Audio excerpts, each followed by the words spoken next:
Okay, welcome everyone. Welcome to our regular City Council meeting. Today is Tuesday, December 8th, 2015. We are at the Veterans Memorial Hall. Our meeting is starting at 6 p.m. We're located at 209 Surf Street here in Morro Bay. And for the record, we do have a quorum. I know Council Member Heading will be joining us shortly, but we will call the meeting to order and get started. As we think about the city of San Bernardino, let's just take a moment of silence, please.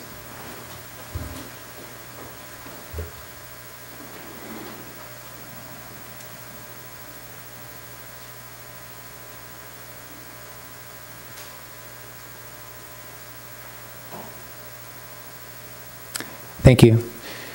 Sam, would you lead us in the pledge, please?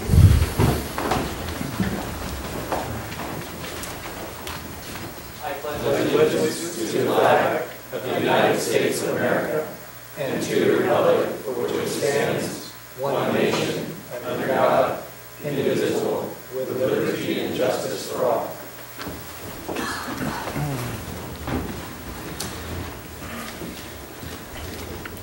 And I think we have a short presentation. Council may join Mr. Buckingham down at the podium.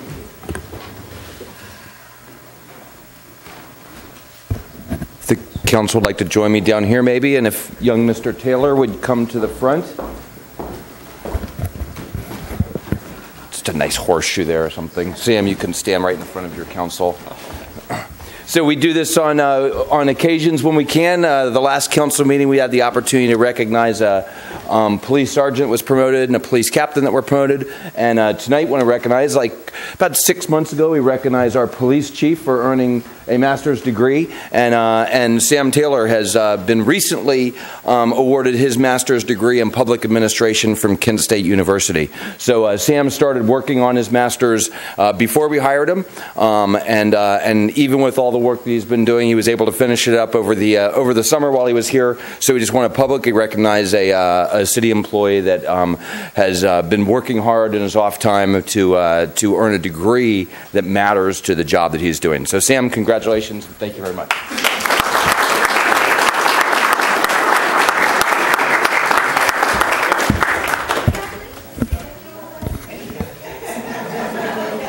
He tried to get it from Penn State, but was unable, so.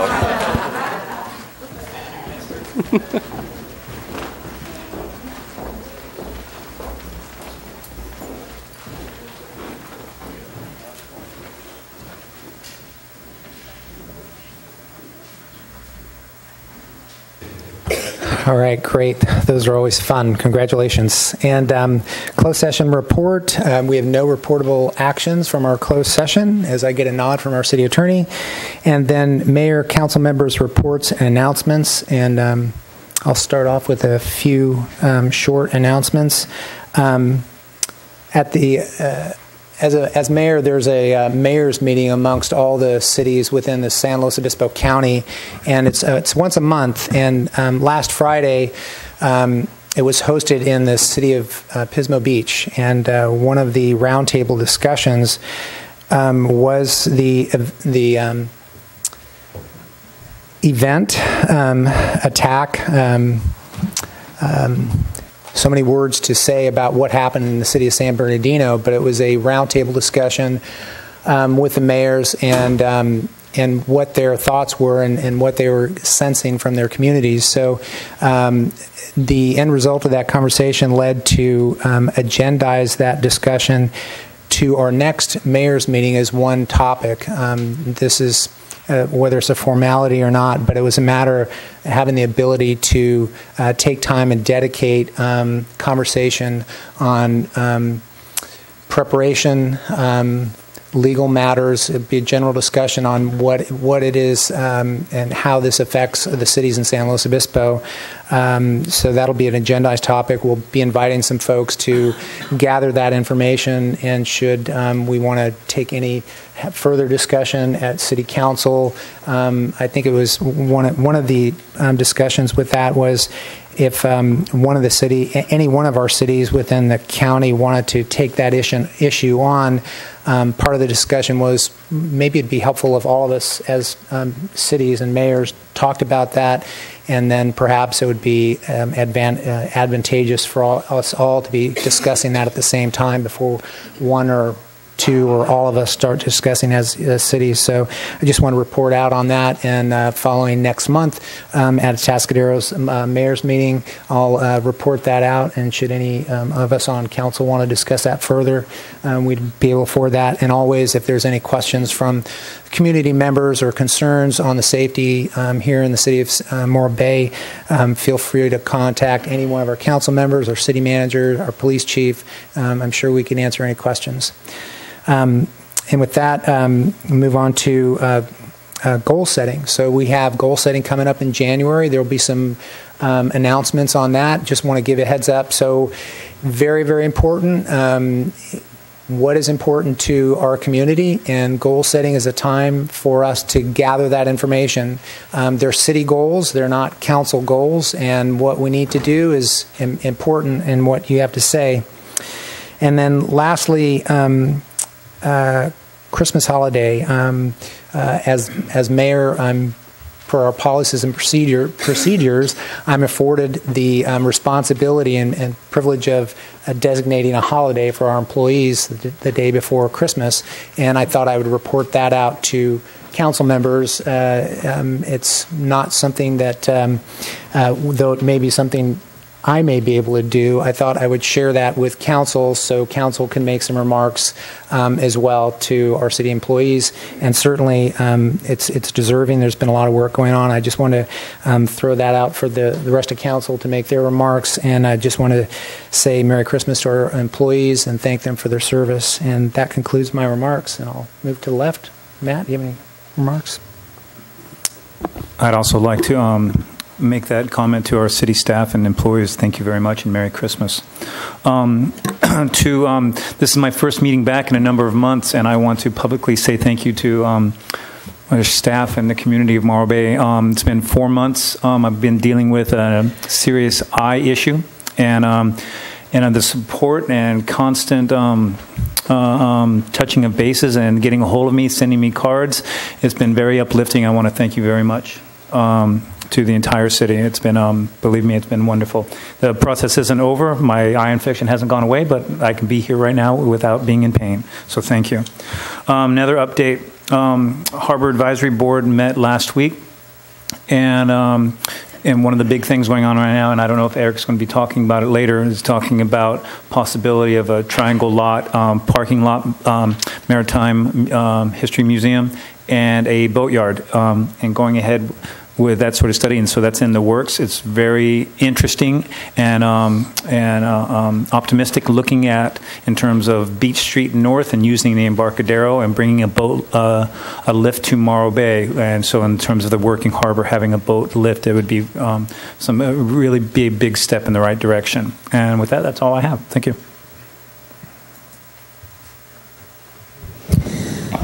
Yes, good evening, everyone.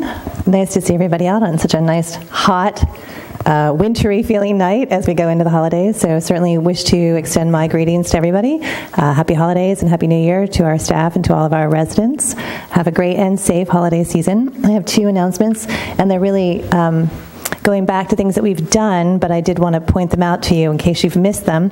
The first thing is on November 10th that we had a special city council meeting where we talked about our goals and objectives, the update, how we've been doing so far, and you heard the mayor talk about, believe it or not, it's time to think about new goals and new objectives. And I think what would really inform us moving forward is to first take a look at where we've been so far. So if you are interested in this, I think it would be good holiday reading for you. And it's simple to find. The reports, as they were presented, they're on the city's website, the homepage, and they're under Hot Topics. And it's the number, I'm just looking at It's the second listing. It says city goals and objectives, and there you will see the staff's response to every single goal that we set for ourselves based on feedback from you and the community, and then collated and prioritized by council. And you'll see the staff's response to each and every one, with the targets we've made, where we're in progress, and then some work that has still to be done. We've reprioritized a bit. So please do take a look at that, especially if you're interested in city government and what the heck we're doing up here. So take a look at that and you'll see where we are. And then also I'd like to extend my thanks and appreciation for our first advisory board and commission's appreciation event that we've had in recent memory. Specifically thanks to Dana Swanson and Brooke Austin for pulling off a really beautiful event. And I think all our advisory board members were happy to attend and to be recognized. It was great for us as a council to take a moment to thank them for their continued and their extensive volunteer service. They also spent a lot of time fielding questions from the public and reading a lot of big reports. So that was a great thing for us to do, to thank people for extending themselves a little bit extra into the community. So it was a great event, and we look forward to doing that now as a tradition. So thank you. That was all. That's all. Thanks. Mr. Heading? Good evening. And I would as well like to wish not only the staff, but also all of you out there the happiest of holidays and Merry Christmas.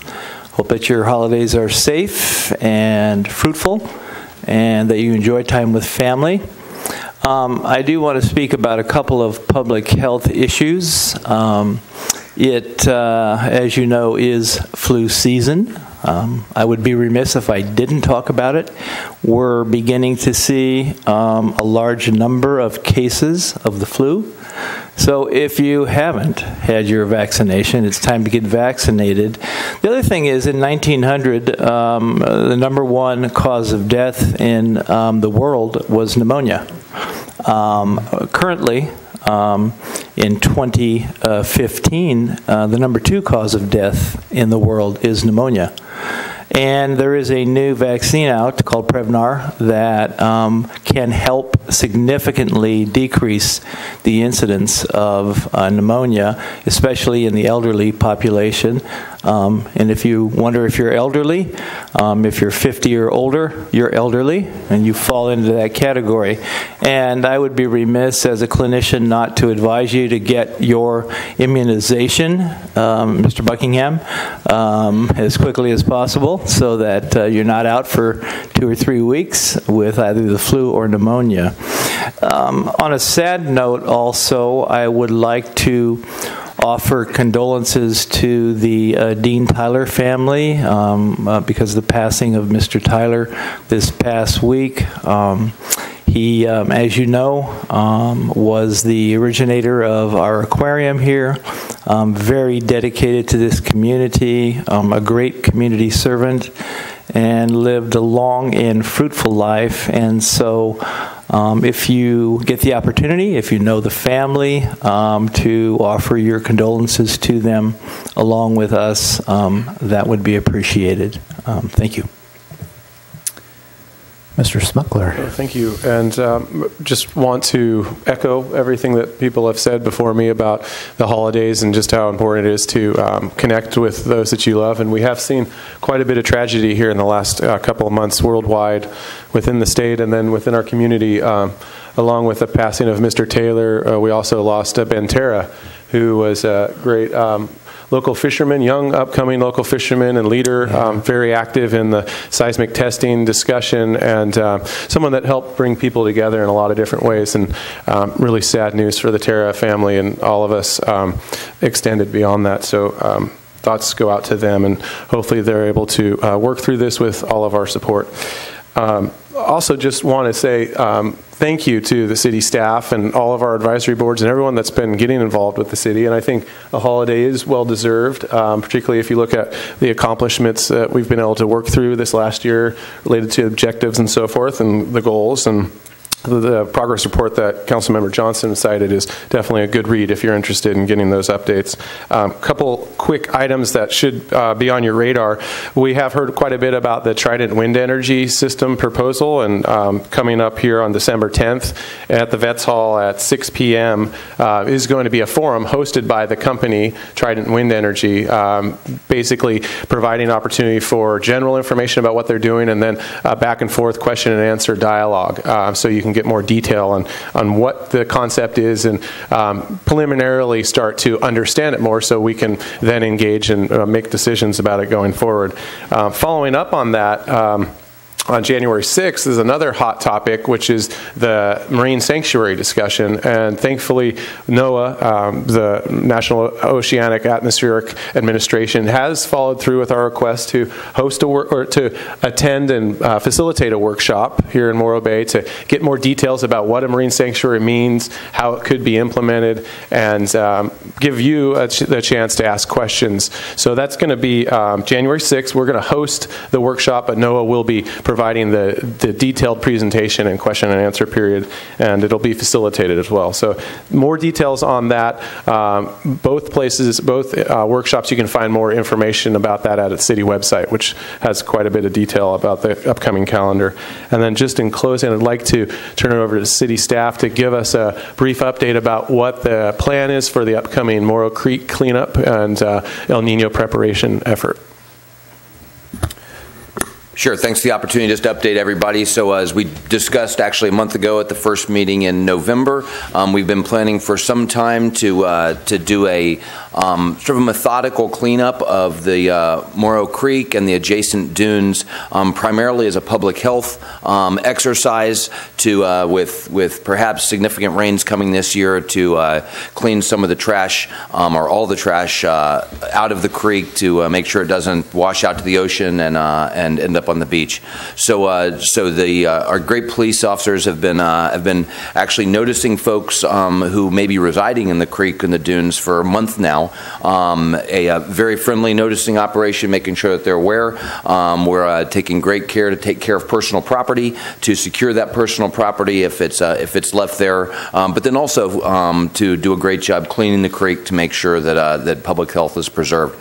So we'll be doing that, and I'll also say that the staff is working, sort of leading that effort, but have a great assistance from our social service providers throughout the community. 2 county public health officers have actually gone with our police officers on the noticing operations at some point to encourage folks to seek services, and they will be participating along with other volunteer service providers in the community on Thursdays. So it's really a multi-pronged effort, and it's not an against anything effort. It's a support effort, and we want to make sure we do a great care taking care of people as well as the environment.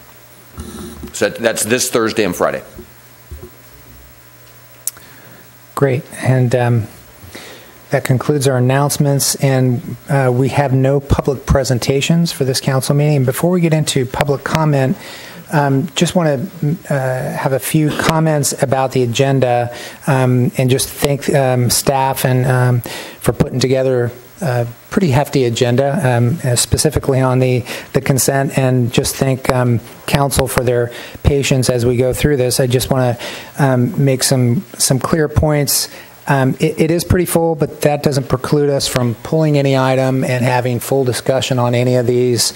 If we need to continue them, if we need to work on through them again, oftentimes I may say, since November we only have one meeting and one meeting in July, sometimes things do gather up. So in an effort, we're pretty full agenda, but I'm sure we can get through it. And if we don't, we will continue it and work through it at another council meeting. So please feel free to pull and have full discussion on everything we have. That said, we do have a public hearing, item B1, that I will be making an effort to start at 7 p.m. sharp. So if we seem to be bouncing around a little bit, if we get through our consent, I might look to move item D2, which is our senior citizens volunteer van item up front, and then we'll bounce back to item B1 for public hearings. If that wasn't clear enough, please let me know. But in an effort to get through everything and be on time with our public hearing, and then just be mindful and thoughtful about every item on the agenda. So with that, prior to opening up public comment, we do start off with our business spot, and that would be Desiree Hatcher from Artisan Soapery. Yep. Welcome, and please come up. I'm the manager at Artisan Soapery. Our address is 845 Embarcadero, Suite E. We are across from the Otter Rock Cafe. We make organic handmade skincare products. For example, we have this cocoa, shea, and mango butter soap with coconut milk. We have Under the Mistletoe, which is a holiday one. And we have many other ones, and this is one of our most popular, which is the lavender vanilla. And then also, we make goat's milk as well, goat's milk soap. And this is black amber and lavender. So we like to do like really unique scents too. And we also have leather and honey. And then other ones too. You'll have to come check it out. And then also the most popular goat's milk soap is our Fountain of Youth, which has activated charcoal, a couple different types of sea clay, milk thistle, and coconut milk. Oh wait, coconut oil, sorry. And then we have other products that are like shampoo, conditioners, lotions, body scrubs, bath bombs, and we can also custom scent shampoo and conditioners. And then we also have men's products and tinted lip balms, which are like, we have a rose pink, which is a your lips but better look, and then a juicy berry, which has been the most popular, and all of it sold out in about a week, all the ones we made. And then we also have a dark crimson that has chocolate essential oil in it, along with cocoa powder. And we love helping small businesses, so we have a lot of local consignment items in our store, some of which is Kim's Designs, which is just beachy jewelry for a very good price, and she makes really cute things. And then we also have jams, baby accessories, honey, and just a lot of really good selection. And we also have a website, which is www.artisansoapery.com, and we do online orders, and also have a YouTube, a Facebook, and an Instagram. And yeah, that'll be all for today. Right. And we also have lotion, but this is my favorite one. Great. Desiree, thanks very much. Congratulations. Welcome to Morro Bay. Thank you. And with that, we'll open up for public comment for any items not on the agenda, and for those items that are later in the agenda and people might not be able to hang around for, if you want to come up and speak, right now is open for public comment. Please come forward.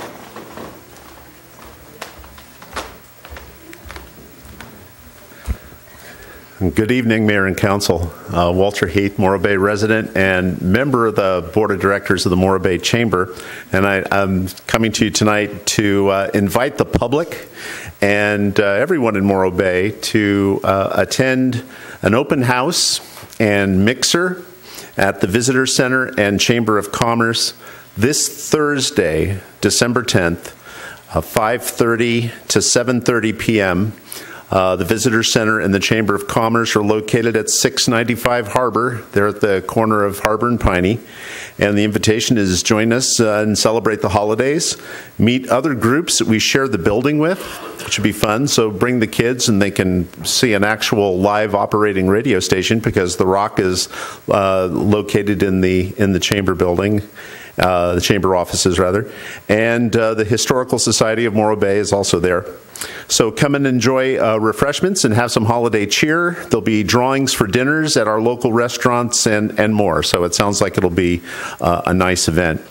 Kind of switching to my private citizen hat, I'd like to extend congratulations to Bonnie Johnson and Brandon Cato and the Bike Park Committee and the Central Coast Concerned Mountain Bikers and everyone who's been involved, some of the contractors who donated their time in just creating just a fantastic facility of the bike park that we see at Main Street near Radcliffe. That's the first of its kind facility in SLO County. It's really shaping up to be something special, and it's a great community effort. I just want to make sure that we remember that.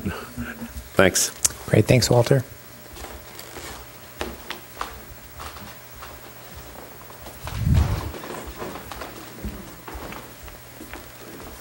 Howdy. I'm Valerie Darnell. I manage the South Bay Community Center in Los Osos. What I want to talk about tonight is the Needs and Wishes fundraiser that's put on by People Helping People. It's going to be at the Community Center on Saturday, this Saturday, December 12th. It's a wonderful event, helps a lot of people.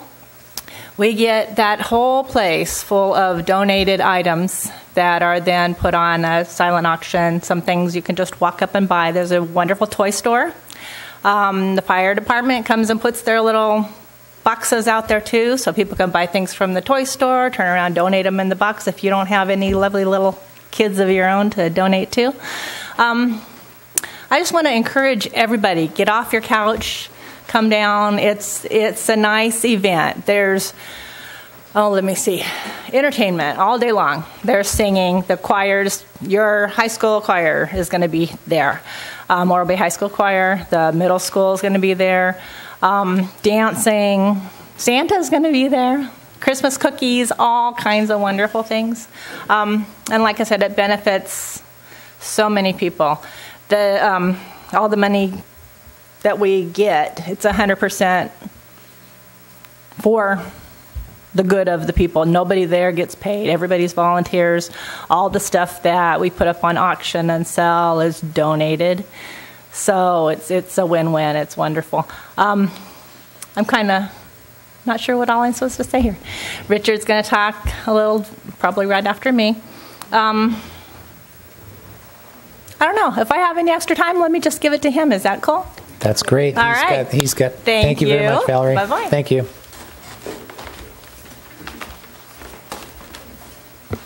Richard Margetson. I have to thank Valerie. Jerry Walsh, who was one of the co-founders along with myself, couldn't make it tonight, so Valerie came to fill in.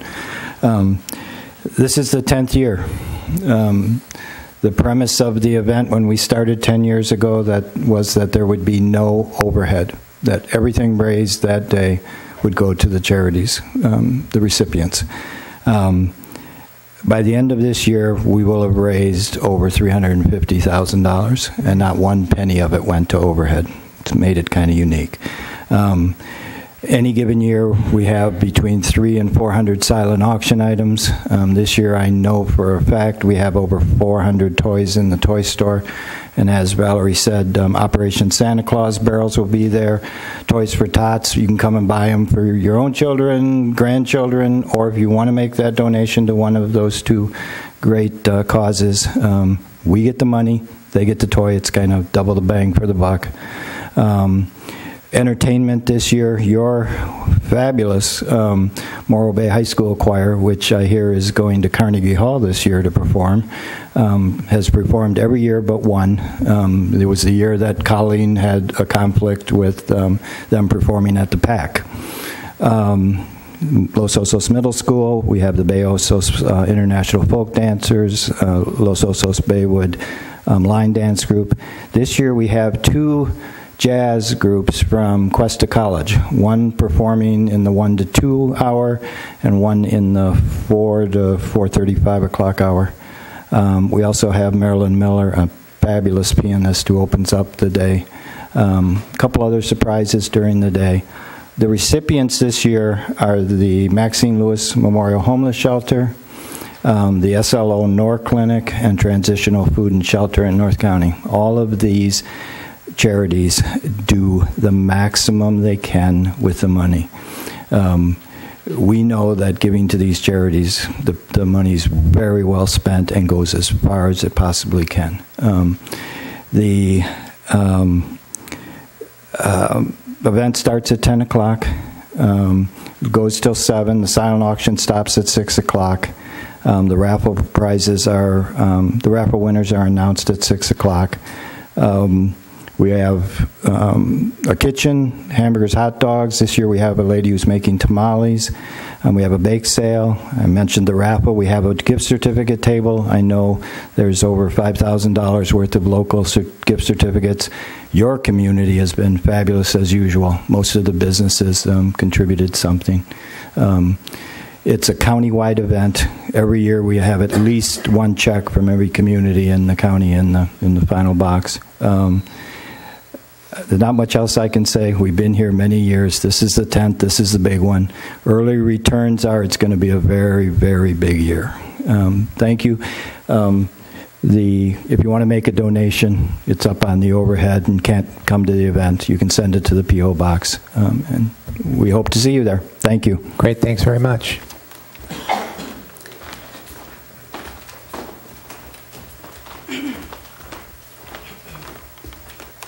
My name is Shawn Eisen, and I'm the manager of the Prado Day Center and the Maxine Lewis Memorial Shelter. And first, I would like to really commend our community, not only in participating in the fundraiser in Los Osos, but all the people who give to this event and how much it makes for us. It is our only real fundraiser for the night shelter, so it's been so hugely important over the years. And I can't thank Richard and all of his fabulous volunteers that have stuck with it and stuck with us over the years in doing this. And really, they've got it all covered and do it wonderfully and beautifully and pull it all off just with all volunteerism, and it's phenomenal, and we're really appreciative. I'm also here to talk about the CDBG for the Prado Day Center and tell you how much we appreciate your consideration. Homelessness is not going away anytime soon. In my 18 years of working with homeless services here, we've just seen a growing problem with our senior citizens, with our families, and the lack of housing and affordable housing, low-income housing is just making it so challenging to house people.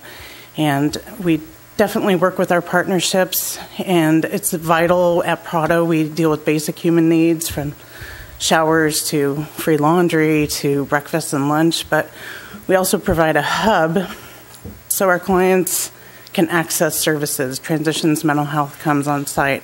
We'll give an office to anybody, veterans, mental health. CHC on our site offers free medical care and referrals, and we also get free dental on our site. Taking down that barrier of transportation is huge, so I really appreciate your considering any money.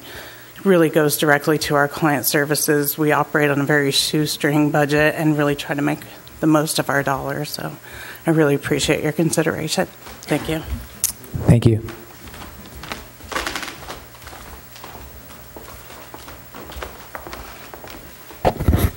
Good evening, Bill Martini, Morro Bay. I was mainly talking when I was listening to the last city council meeting. I understand that you're possibly looking at the Rigetti property as far as siting. I'm not sure if the McIlvain property is still in the mix or not, or if this is option B, or if it's a poker game at this point. But if you are looking at the Rigetti property, I might suggest that there's other properties that are also available or even possibly superior that are out there now that possibly haven't been studied before or have come on the market. So if you are in negotiations with Rigetti, if I understood it right, or possibility, you may look at alternatives. One was the Tri-W property. This is inside the city limits. I was shocked to find out. Originally, I thought it was studied. It never was. You actually studied the property next to the seashell, calling that the Tri-W, which it wasn't. It's very excellent property. And then, of course, Chevron has several parcels for sale that I know Cayucas is looking at one of them now. But just to put that out there, if the McIlvain property is kind of getting shaky, I'm not saying not to drop that location, but if it is, there are other alternatives out there. I was kind of surprised to find out that there's 42 private property owners next to the proposed site location, because I thought the trailer park was actually owned in whole by McIlvain. found out they actually own their individual lots. So, I mean, that might complicate things as far as having that many property owners on your, right next to the wastewater treatment plant.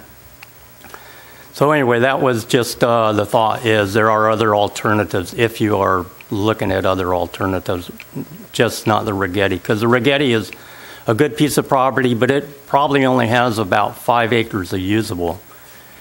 In fact, I was kind of, on a different note, I was surprised to find out there was a proposal for a 300,000 square foot cancer research or hospital there. Never knew about it.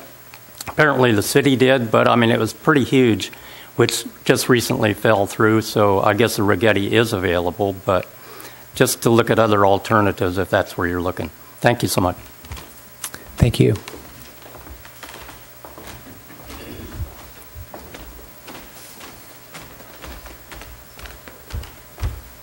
Betty Winholtz, I want to speak to 2 items that are later in your agenda and I won't be here for. One of them is C1, which is about the Mindero property and the sale of that.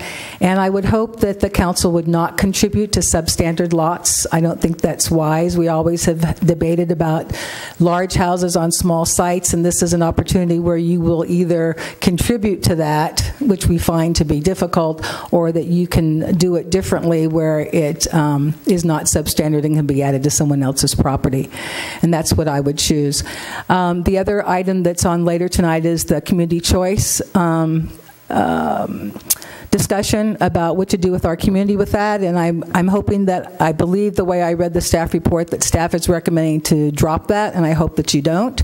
And if they're not, I apologize, but it seems to me that's something we need to continue to pursue. I think that's the way of the future, and it's the way to help us with our finances, personal finances for the people in the community.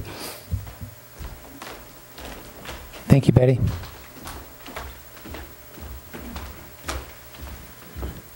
Good evening, excuse me. Good evening, Council. Ken Westerveld, proud resident of Morro Bay.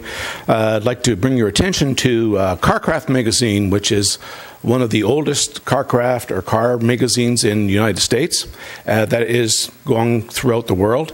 And I befriended the editor a few years ago, and they have been coming here now for 5 years, and they're going to be coming back again for our 20th show. And so it's a great little, actually it's 4 pages, which is a great advertisement for the city of Morro Bay. And so how well they're treated here, so we appreciate that ever so much. I have some copies here for you and the city manager when I get finished. And also I'd like to give out our thoughts and prayers to all of the first responders throughout the world, especially locally, our police department, our fire department, ambulance services, and CAL FIRE, which one is my son, Jason. And so, as you know, throughout the world, when all first responders have to get there, things happen, and it's pretty disappointing what's happening throughout the world. And then on a personal note, I want to wish you all a very Merry Christmas and a Happy Hanukkah to especially one of my friends, Franco. And just hope you have a pleasant new year and appreciate everything that you do for the community, everybody here, staff, and all of our services that we have here. Thank you ever so much. Thank you, Ken.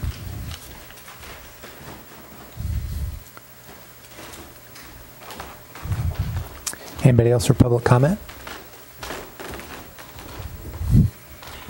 Good evening, Council. Happy holidays, and to staff and to the whole community. Nancy Castle, Thanksgiving was awesome. We pulled it off. I'm so grateful. And I'm particularly grateful to all of the organizations. I have an overhead that's showing some of the pictures that were taken at the event. Oh, except I forgot to do a device. I'm having a dork day.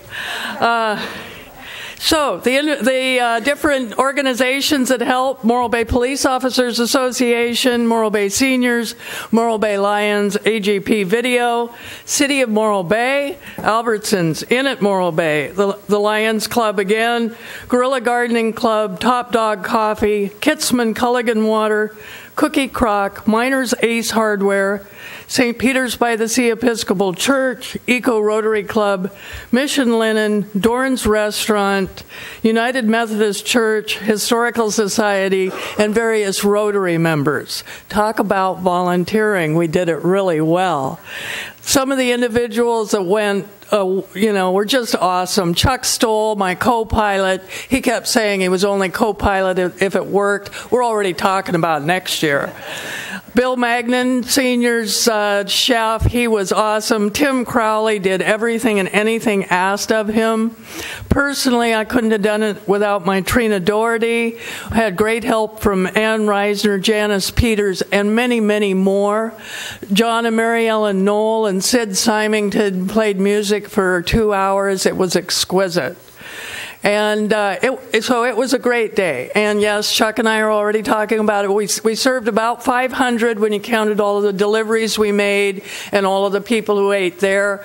There was enough food left over to serve 100 at the Monday night meal. And we have doubled our numbers at the Monday night meal because now the Guerrilla Gardening Club, who was eating at St. Tim's, is now eating here. So we're having a really big party every Monday night. And just to share a last thing with you, this was left last night after the meal. It says, I would like to thank the city of Morro Bay and most all of the people of Morro Bay. And this was one of the diners that was new last night. And I think that pretty much sums it up for all of us. So have a great meeting and great holidays, and thank you for everything. Thanks, Nancy. Thanks for your crew and team for what you did. Thank you.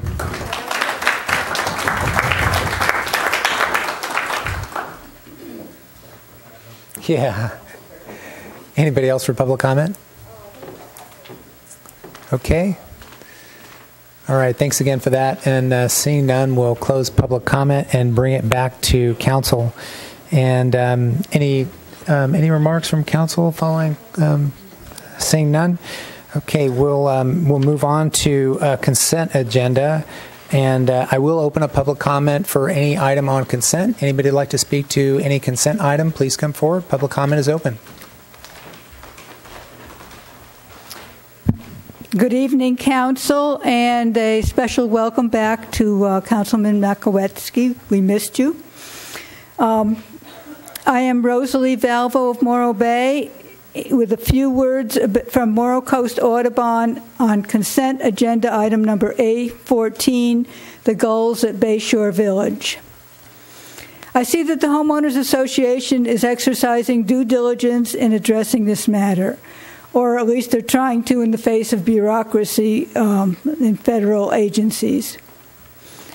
I encourage this Homeowners Association to try to conform to the letter of the law in obtaining the predation permit, renewing it. But more specifically, I encourage them to try to conform to the spirit of the Migratory Bird Act, which prohibits the disturbing of nests with eggs or young. One birder in our organization reported seeing babies on the roofs at Bayshore Village one day, and the next day they were gone. And this was back when they first got the predation permit in 2010. I understand that the predation permit from Fish and Wildlife permits this, but I would hope that the Homeowners Association would try to avoid it, to make every effort to remove the nests before the eggs are laid, or at least to act humanely in their removal. And I wonder if it's possible for the council to append this comment, encouraging them to abide by the spirit of the law to this item for their consideration. Thank you. Thank you, Rosalie.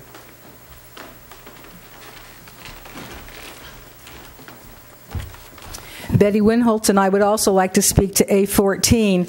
I would disagree, I think, with Rosalie's interpretation of the depredation permit. It does not allow killing. It allows harassment and chasing away of birds, but they're not supposed to kill them even if they're young. So these are some of my reflections on reading the report.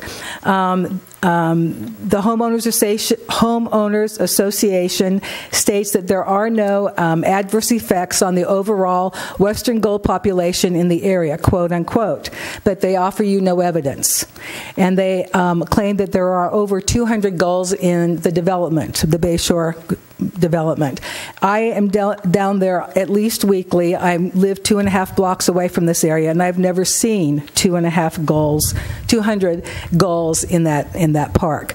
So another thing that they claim is that documentation of the killing the eggs, which they are allowed to do. It was 135 eggs this year in 2015 during nesting season, and just under 200 removal of nests.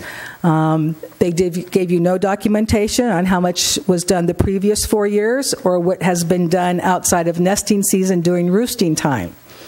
They offer, their complaints are that the reason they need to do this is that their property values have less value with their gulls or the gull poop on their roofs, but they offer no documentation on how their values have dropped. They say that there's issues with health, and that in fact they say that the health issues have been addressed, and I think their quote is eliminated the health issues because of the actions that they've taken.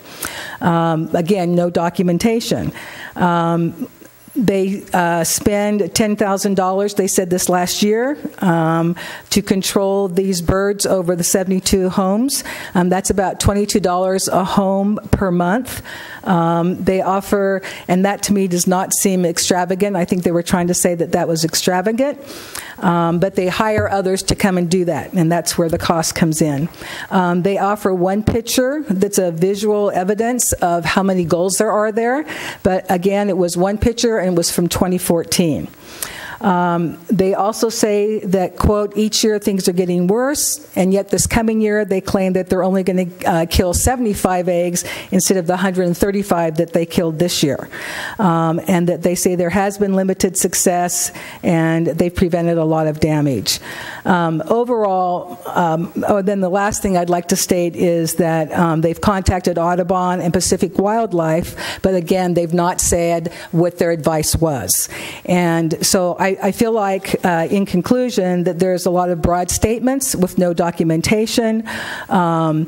We know that this development happened in an area where there were a lot of gulls to begin with, and that was part of the development, that you understand you're in a bird area because it's next to the state park.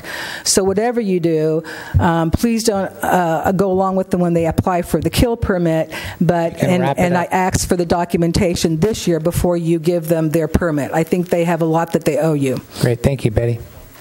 Anybody else for public comment on consent? I would like to My name is William Albrecht, and I do live at the Bayshore complex, and I want to have a rebuttal of what Betty just said. First of all, we had 49 eggs last year that we went ahead and ate, and we're not hurting the birds at all. What we're doing, we're taking the eggs from the nest. This is according to our federal depredation permit, that this is what they've said we have to do. We take the egg and we put it in oil. We put the egg back into the nest so it doesn't hurt the hen at all. All it does is prevent the egg from hatching. So we don't hurt any adult birds. This is a very humane way to do it. This is what they've said we have to do, and we've done it. As far as, like I said, we had 49 eggs we did last year. We had no babies that I know of. I don't know where you got that information, but there was none that I know of, and we would never do that. We talked to Pacific Wildlife, and if we do have any, they didn't want to take them, but they would. We talked to the Audubon Society. They came out and talked to me, the lady from San Luis Obispo, and she said that we're doing everything that we can do, and she was in agreement with us to go ahead and do this way as long as we follow all the federal guidelines. So. Thank you, sir. You're welcome. Thank you. This is consent agenda. Anybody would like to speak to any items on consent? Hi, I'm Janet Gould, a resident of Morro Bay and also live at Bayshore, and moved in about 2010 prior to the last time that the council approved this. We're coming back for an annual 5-year approval. And it was miserable during the time of the nesting season. You really could not walk outside anywhere around the property due to the amount of bird guano all over the surrounding areas outside, on the roof. It is how it could not be such a clear health hazard to have that amount of bird droppings everywhere. Bill and a team of people have put in numerous hours of looking at what is recommended humane way of addressing the bird population while still allowing us to live in the homes that we live in, and have come up with a bird addling. And it's not killing any birds, it's preventing the hatching of the young birds. And we record everything. We have records from the last 5 years. We've done it through permits. It's tremendously different now than it has been prior to this, and it's something that we've found works. We're continuing to explore other things to do in addition to this, but we're very grateful for our health sake that this permit was approved 5 years ago, and we're coming before you again tonight asking for it to be continued for the health and safety and living of the residents that are at Bayshore. So thank you. Thank you, Janet. This is the consent agenda. Anybody like to speak to any item on the agenda from consent?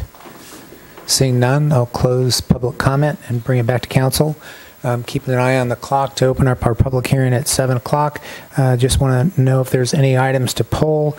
We can pull the items and continue them to the later in the meeting, but we can go ahead and approve what items we want to. And so I'm ready to hear which ones we might want to pull. I'll look to my left, Councilmember Makwetsky and Councilmember Johnson. Any items to pull? Councilmember Johnson. I would like to pull A11, but just to make a brief comment. Okay. Councilmember Smuckler and Councilmember Heading? None. Okay. I'd like to pull item A7 for a brief comment.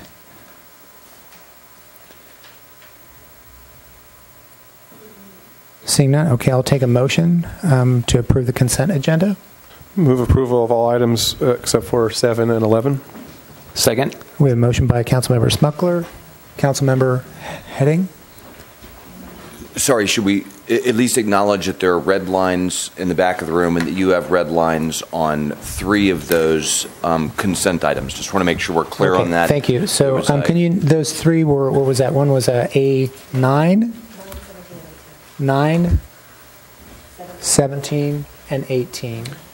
So 9 changed one word from has to had. Okay. 17 corrected the resolution number that was referred, the project number, excuse me, for that project. There was a typo on the project number. What was the third one? Oh, and on 18 on Exhibit B, which is a flow chart describing the work plan development for our advisory boards. There was a descriptive sentence added to one of the blocks that was not on the original. All those are in the back of the room as red lines, and each of you have them as well. Okay, great. And that'll be updated in the minutes as it's reported? I just want to make sure it was in the public record here. Good, thank you. Thanks for clarifying that. And so we have a motion to approve all items on the consent with the exception of A11 and A7. And we have a second. Any further discussion? Seeing none, all in favor say aye. Aye. Aye. Opposed? None. Motion carries 5-0. Item A7, Councilmember Johnson. I believe you were A7, I was A11. Excuse me, A11. Okay. Just a really brief moment to discuss with the public and draw their attention to item A11, which is a resolution brought forward establishing an annual city manager evaluation policy.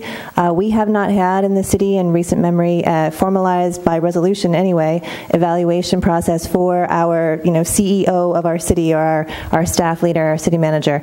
So I just wanted to offer some compliments actually to our city manager for realizing this when he came in, also to our interim city manager pointing out that we didn't have a process process for doing an annual city manager evaluation, which is a critical function of your city council to evaluate your chief executive of the city. So having noted that, this council pulled together and created a policy based on similar policies that happen all over the state of California. We use the League of California Cities for examples, and other great examples of cities taking care of this kind of good government in their municipalities. So I just wanted to compliment also my colleagues on the council. We spent a very long closed session meeting, which is an appropriate time to discuss city manager evaluation and create the policy, which you see before you tonight. And it's also, you also see the evaluation form that will be used. We will be launching this in December this month, and it's just good government and good human resources to evaluate openly in our situation. It's a very open process of evaluating our city manager to ensure that we're all working to the best of our ability on behalf of the residents of Morro Bay. So thank you very much to my council for working on this with us. I think we are establishing something that's really critical to moving forward in a productive way in our city. Thanks. Thank you, Councilmember Johnson. And I'll move on to item A7, and we can make a motion to approve both of these items. I said A7 is status of major maintenance and repair plan. Very brief, very simple. We've been doing a great job on this. January is probably a good time to revisit this MMRP and look at it on a 5-year timeline, revisit it for City Council and our community and how it ties into our 5-year timeline for the wastewater treatment plant. I know it comes in on a monthly basis, but I'd like to come back in January when we address this with that 5-year approach and give us a good starting point on what we're in for and for the duration. And that would be my request, and I get some consensus on that from council. Those are my comments for items A7. Yes, I would support that. Okay. I support. Great. Thank you. And with that, I would make a motion to approve items A7 and A11. Second. Motion by Mayor Irons, second by Mayor Johnson. Any discussion? All in favor? I said Mayor Johnson, didn't I? Isn't that great? Yeah, didn't I? That worked out great. All in favor say aye. Aye. Opposed? None. Motion carries 5-0. At this point, we can take a few-minute break, and then we'll get ready for item B1. So we'll be back at 7 o'clock sharp.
Thanks, Nancy.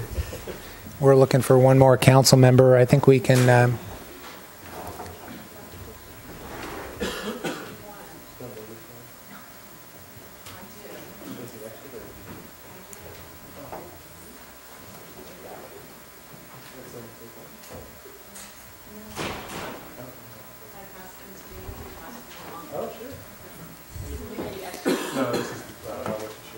Okay, we're getting started here. Thank you. Okay, got it.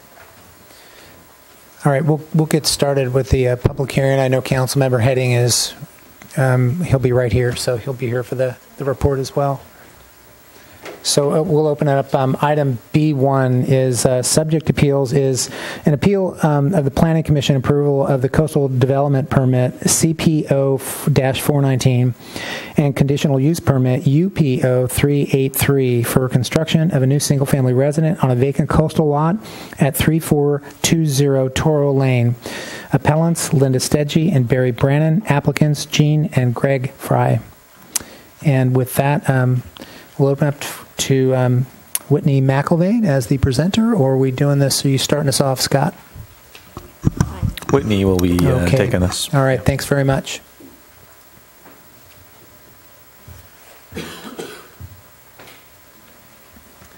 Good evening, Mayor and council members. I will try and do this presentation sideways as best I can with my little pointer. This item concerns appeals of a project that was approved by the Planning Commission on October the 6th. The project is the construction of a new single-family home on a vacant beachfront lot at 3420 Toro Lane. The Community Development Department received 2 separate appeals of this project. As you noted, one from Linda Stedgy on October the 9th and one from Barry Brannon on October the 13th.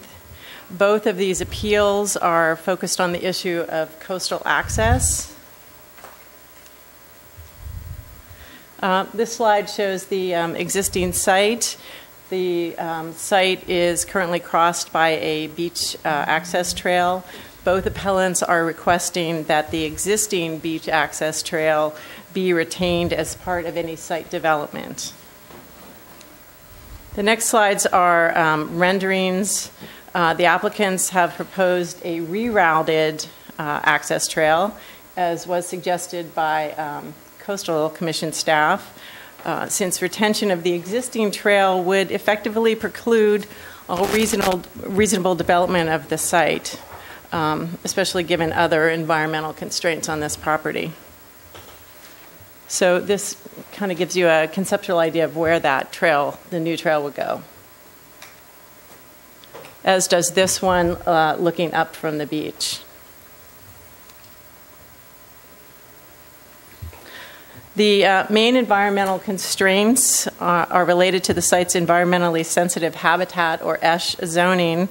A biological resources assessment identified 2 areas on site, one being the intermittent drainage along the northern property line, and the other being a small area of coastal dune scrub at the northwesterly corner of the site.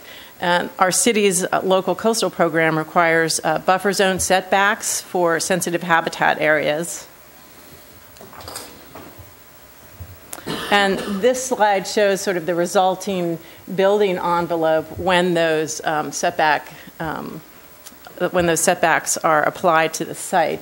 There's a 25-foot setback from the stream ash area and a 50-foot setback from the coastal dune ash.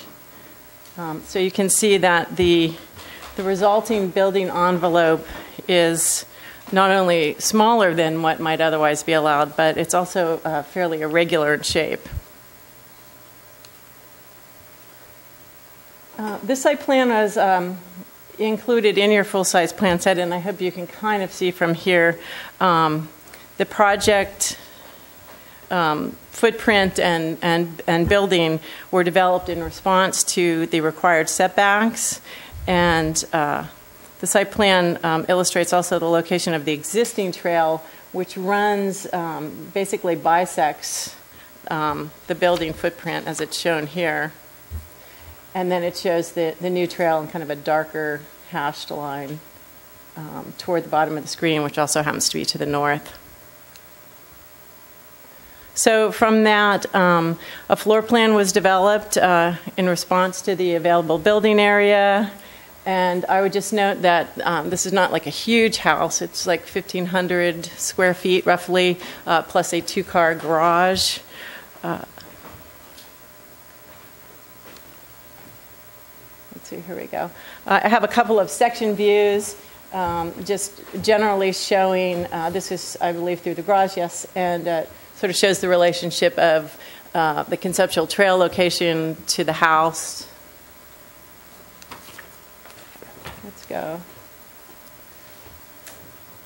And then here, this is an aerial view that shows the site to the bottom right of the slide, and then the North Point Coastal Access with its parking and stair near the top of the screen.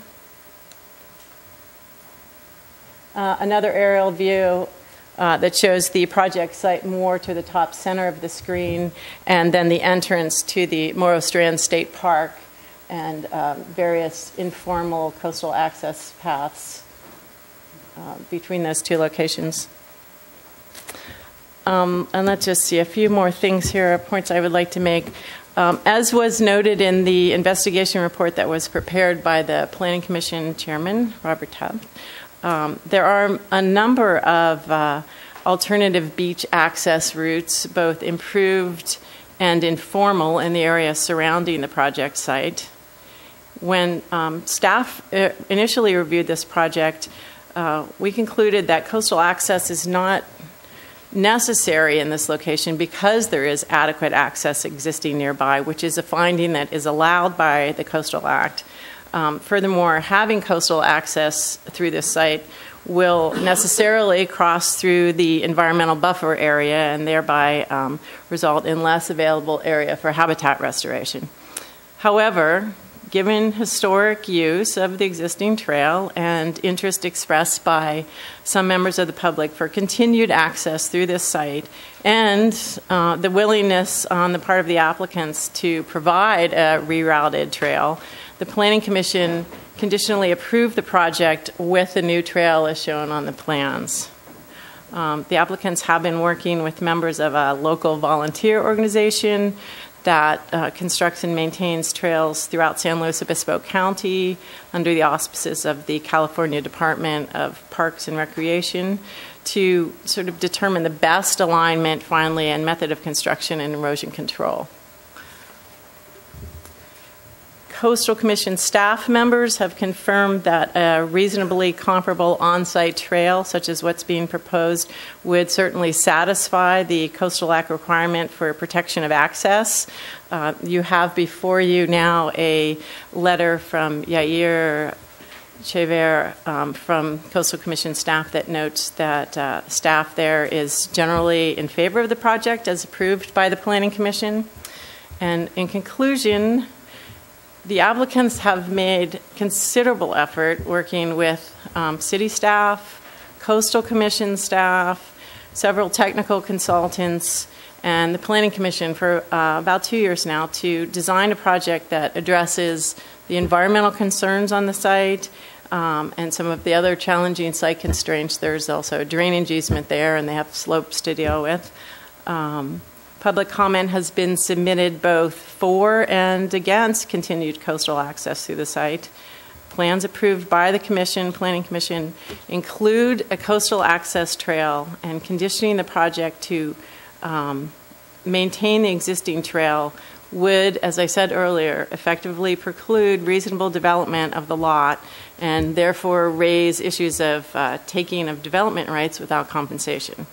Staff therefore recommends that Council deny the appeals and uphold the Planning Commission's conditional approval of coastal development permit and conditional use permit for this project as specified by the City Council resolution, which is attached as Exhibit A to your staff report. I will try and answer your questions. Okay, great. And before we go into questions, we'll have the appellants come up. They have 10 minutes each. Following each appellant, we'll have time for questions for the appellant. The next appellant will come in. We'll have questions for that, should council want to ask any questions. And at that point, we'll open it up for public comment and then deliberate. So at this time, Ms. McIlvain is opening up for staff questions, and I'll turn to my left. Councilmember Johnson, if you have any questions. If you could just do a little bit of explanation to us about, let's see, condition number 18, and just talk to us about public access offer to dedicate and the city's responsibility with any, the acceptance of that dedication and what that means for the city moving forward in terms of, let's just talk about maintenance of a trail or why we would or wouldn't. What are the parameters about accepting such a trail? What's an unmaintained? In terms of maintaining it? Right. Well, here I can make it maybe a little more clear. Sorry. So the property owner is offered to dedicate a trail and offered to construct that trail. The city's not doing the construction of that trail. Correct. And we are not then going to maintain that trail. As per this condition. As per condition number 18. That is correct. There's not a maintained trail there now. We have coastal access in various places in the city that we do not actually maintain. Surf Street Stairs might be a case in point. Oh, okay. Great. That's a great example. Okay. And then the maintenance of the trail, that would be, let's say, from the state park property, that would be on state parks to maintain. From, let's say, the day use parking lot at Morrow Strand, those trails are sort of a little bit more level than some of the other trails in that vicinity, but that trail would be maintained by state parks, right? Not the city of Morro Bay. Trails from there could be maintained by state parks, absolutely. A lot of those are, however, just informal trails that aren't maintained. Okay, and then how about the stairs at, North Point? Who maintains that trail? I believe that is state parks, but I'll... North Point. That's in the North Point natural area, and the city of Morro Bay maintains those stairs. Okay. And we do maintain the Surf Street Stairs repairs. We just lack funding to reconstruct the Surf Street Stairs. Okay, thank you for that clarification. And then the stairs that have just been redone that go down from Beachcomber Street into the state park campground, who is responsible for maintaining those stairs?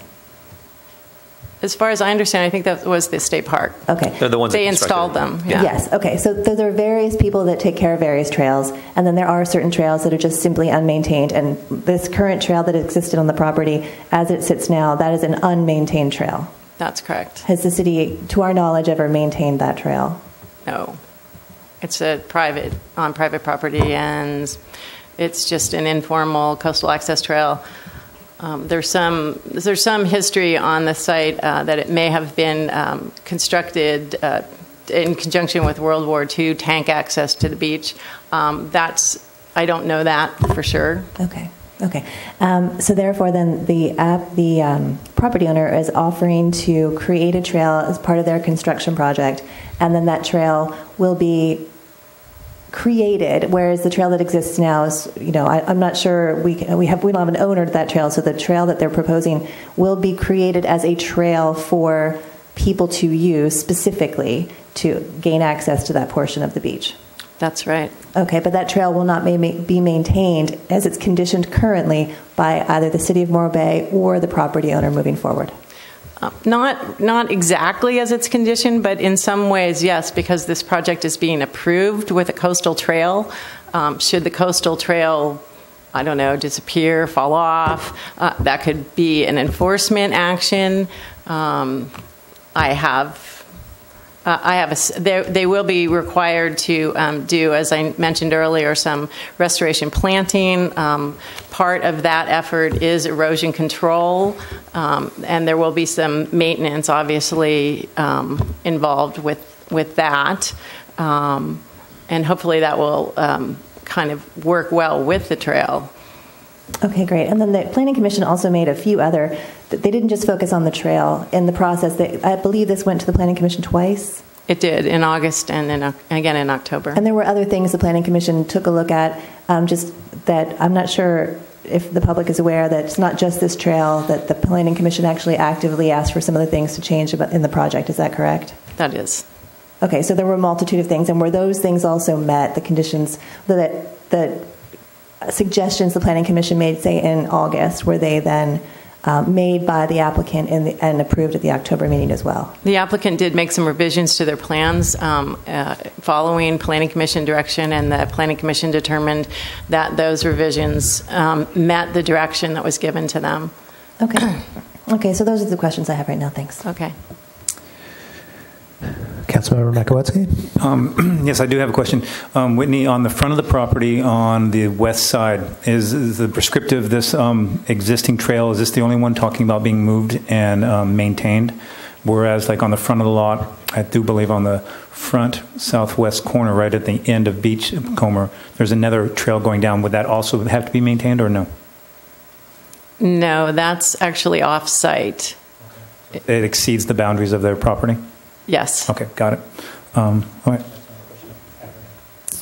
Councilmember Heading? Thank you for your presentation and the information that you've given us. There is an Exhibit F, the proposed trail that you described that the new owner is going to be putting in. And there's a gentleman by the name of Bob Mason who has, according to the exhibit, been constructing and maintaining California State Park trails for 13 years throughout San Luis Obispo County. And he's been working with the Fries and has been on their property several times in regards to the new trail from Toro Beach. He's analyzed the existing trail as well as the proposed trail realignment and feels that the proposed trail will be a simple project. The new trail will be comparable to the existing trail, but will have the advantage of being designed with sustainability in mind. Could you comment on possibly what he refers to as sustainability in mind? Primarily that has to do with erosion control and how it's constructed and what slopes are actually, how the slopes are sort of engineered to deal with runoff and how any underlying fill is supported underneath the trail. Great. Okay. And the Planning Commission chair did a great evaluation of this potential for prescriptive public access easement, Exhibit G, from the Planning Commission. And in that, he outlines a number of other trail access areas within a short distance, or I should say within a close proximity to the project itself. Are you aware of any of those that are wheelchair and or disabled access, have ADA compliance with regard to those trails? No, and we did have this discussion with coastal staff too when we first were talking about coastal access. And in fairness to the applicant, the whole issue of coastal access has been on the table as far as they were concerned from the beginning. So in discussions with Coastal Commission staff, they stated for sure there would be no ADA requirement, as there is none now, and there really isn't any in any of those, in close proximity to the site, as was studied. Are any of the access sites or trails that are close in proximity what I would just say wheelchair accessible, or more amenable to the aged that might have difficulty navigating that trail or such a trail? In the ones that were outlined by the Planning Committee? None of them are wheelchair accessible. Okay. I mean, that would eventually involve some kind of boardwalk, likely, unless you're just going to dump somebody in the sand. Doubtful. If I could interrupt, if you can go down to the guard check on the state property, that's probably the easiest one, John. If they had a beach chair that we could, say for instance, the Harbor Patrol could provide wheelchair accessibility. As Whitney's saying, there is no launch ramp there, but in terms of the level, the slope at number 12, you could. I mean, but I think of all of those, that's probably the only other one. Good. Appreciate that. Thank you, Matt. There was one of the appellants, there was a study done and presented about prescriptive easement that, I'm going to find my notes here. There's lots of pages here. I assume you've seen that study. Would you say that meets the intent of a statistically significant study for the determination of prescriptive easement? I'm going to defer to our city attorney on this question. Thanks a lot. That's really not a decision for. I guess I would object on based you're asking for an opinion of an expert, and Ms. McElveen nor I are experts on whether or not that is would meet that requirement. It really would be a court decision. It really would be the process that you go through in order for a court to decide whether or not there was sufficient evidence. Okay, good. I appreciate that very much. Thank you. Appreciate it. That's all the questions I have. Councilman Smuggler? Yes, thank you. I do want to follow up on the trail and specifically the maintenance component of that. And what I'm curious about is how to what other options or what options do exist to build in a maintenance component. When I think about the word maintenance, I think about the physical act of maintaining the trail, but I also think about the maintaining of an access point. So I'm wondering what other options besides accepting a dedication as proposed, how we could build in a maintenance component so that we ensure that the trail continues to be, the access continues to be maintained, I guess, in the larger context. Because right now it sounds like there's a commitment to respect the historic access. I'm just not sure or confident the way it's written that that would be maintained into the future in case there was an issue with the trail or the landscape itself starts to grow over the trail and so forth. Well, definitely, and we did sort of discuss that whole business of the landscaping in the restoration area, maybe overgrowing into the trail some. We could add a condition to, I think it might be the now condition 15 regarding landscaping, that the project landscaping shall not obstruct the public access trail, or the project landscaping shall be maintained in such a way that it does not obstruct the public access trail. Your council could conceivably condition it to have the applicant maintain the trail, but I'm sure they probably will be maintaining it. It's going to be on their property. I suspect they will be using it, but they had preferred not to have some additional maintenance requirement, and they may want to respond to that question as well when the time comes. I think that'd be interesting. But we could definitely be a little more specific in the landscaping condition. And again, as I noted, this project is the construction of the house as shown. It is the restoration of the easement areas that.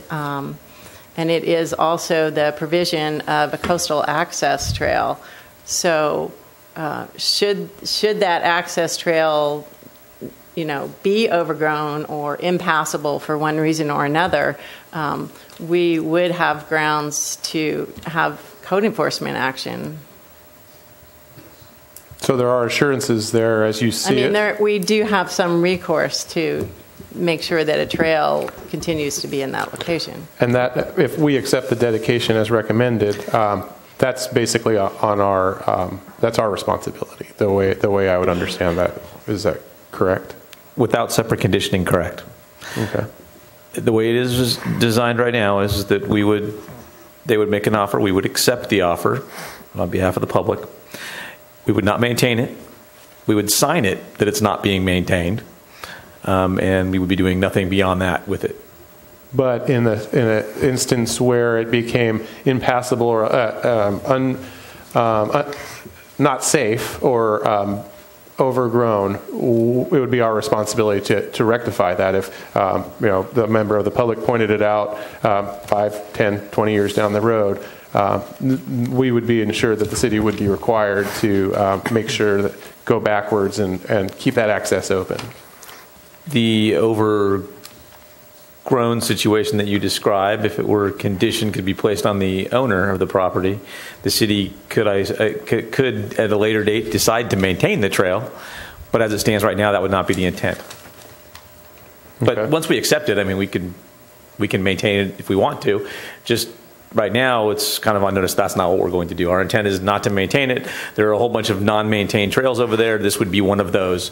No different. That's the idea behind this. That's the deliberation and consideration that went into the Planning Commission's approval. And if I may add, the condition itself says that neither the city nor the applicant is going to have a responsibility to maintain it. The reason that that's there is because what's there now is not maintained by anyone. People using it will keep the growth down. If it's used as much as it has been in the past, the same use will happen. If someone starts to maintain it, at least as your city attorney, I certainly wouldn't want the city to start maintaining it, because once you start maintaining it, if you don't keep it maintained and someone gets hurt, that's a problem for the city. I'm assuming the property owner would have that same concern. Okay, so I guess the question then becomes how to ensure that in the future that path is, the access is maintained. It's going to be maintained in the same way that it's maintained now. There's a path there now, and no one's maintaining it. If it's used enough, it will maintain on its own, because of the same way that the current path is being used. And the council can, if the council wants to change the condition and have the condition say the city will take the maintenance obligation, the council could ask the applicant if the applicant's willing to take on the maintenance obligation, or you could force the applicant to take on the maintenance obligation. I'm not speaking for the applicant. I don't know if the applicant would agree to that or not, but those are certainly options you have. I'm just trying to describe currently it's a not maintained path, and that's what you're approving, is basically you're replacing what's there now. You're just moving it.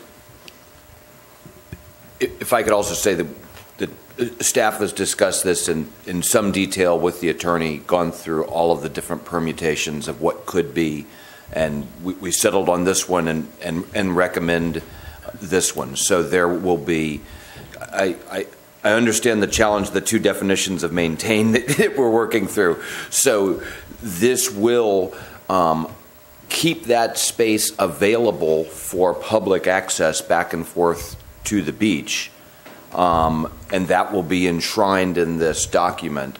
But nobody will be responsible for grading the trail, keeping vegetation out, that sort of maintenance, because the city doesn't want to take on a maintenance responsibility for that. We've got enough maintenance responsibilities around the city right now. And as Mr. Petone just said, once we start doing that, then we have a liability issue to keep it up. So enshrined in this would be the dedication that you would always be able to go back and forth there, but nobody would be required to keep the trail in a certain condition, just like right now nobody is required to keep the trail in any condition. Okay.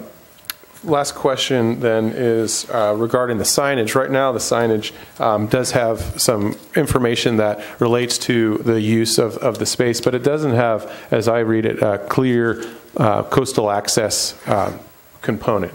Is that correct? And that would obviously be something, a condition that could be included or a component of the signage if there's support for that. You could certainly add conditions if three of you can agree on that. Great. Thank you. Thank you. I just have a couple brief questions. Just to reemphasize, I believe the conversation was prescriptive rights have not been determined. So I heard one comment, the prescriptive trail, but there is no prescriptive trail or prescriptive right that has been determined. Not at this time. That's accurate. Okay, that's something for the courts. Got it. In regard to your comment about tank trail, so is this a hearsay thing, or is there documentation to help us decide or talk about what historic relevance there is to this? It's just kind of a hearsay thing at this point, but there are some older aerial photos that seem to indicate there was a certain amount of grading on this site a long time ago, like before 1953. Okay. Probably elsewhere in the community as well. Okay. Okay. Those are all the questions, I think, from council. At this time, we can invite the appellants up. We'll start with Ms. Stedgy, and then following that, Mr. Barry Brannon.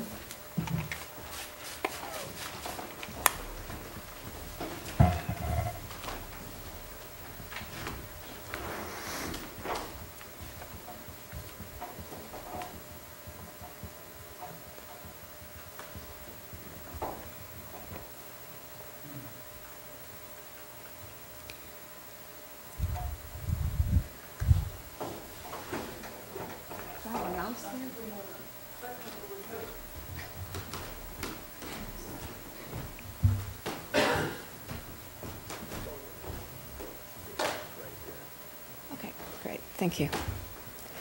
Linda Stedgy, Morro Bay. Good evening, council members and mayor. This appeal is a result of a conflict between public and private property rights.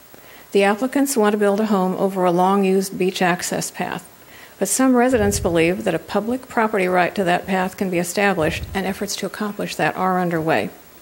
I believe the issues require further study and that the council should, at this time, deny the permit until those issues can be sorted out. Here is an annotated aerial image of the property where the conflict exists. It's a portion of an image from a 2013 city staff report. Outlined in green is the 2-lot parcel originally purchased by the applicants in November 2012. Added to the original diagram is a dotted line showing the approximate boundary between the southern and northern lots. You can see the path on the northern lot. Also added to the diagram, outlined in blue, is the area where observers thought the applicants would build their house after merging the 2 lots into one. Please note that a house built in that area of the parcel would not conflict with the public path. However, the applicants chose to site the house wholly within the northern lot and directly over the path. In this slide, made using an attachment to a Planning Commission agenda, the site of the house is shaded in blue and the path is marked in red. As you can see, the house would obliterate part of the path. Elimination of the path conflicts with state laws that specifically support preservation of beach access. For example, Coastal Act Section 30211 states development may not interfere with access to the sea. And California State Constitution, Article 10, Section 4, forbids obstruction of the public's access to the navigable waters of the state. Elimination of the path also conflicts with potential public property right, a prescriptive easement. It appears that a prescriptive easement on this path can be established.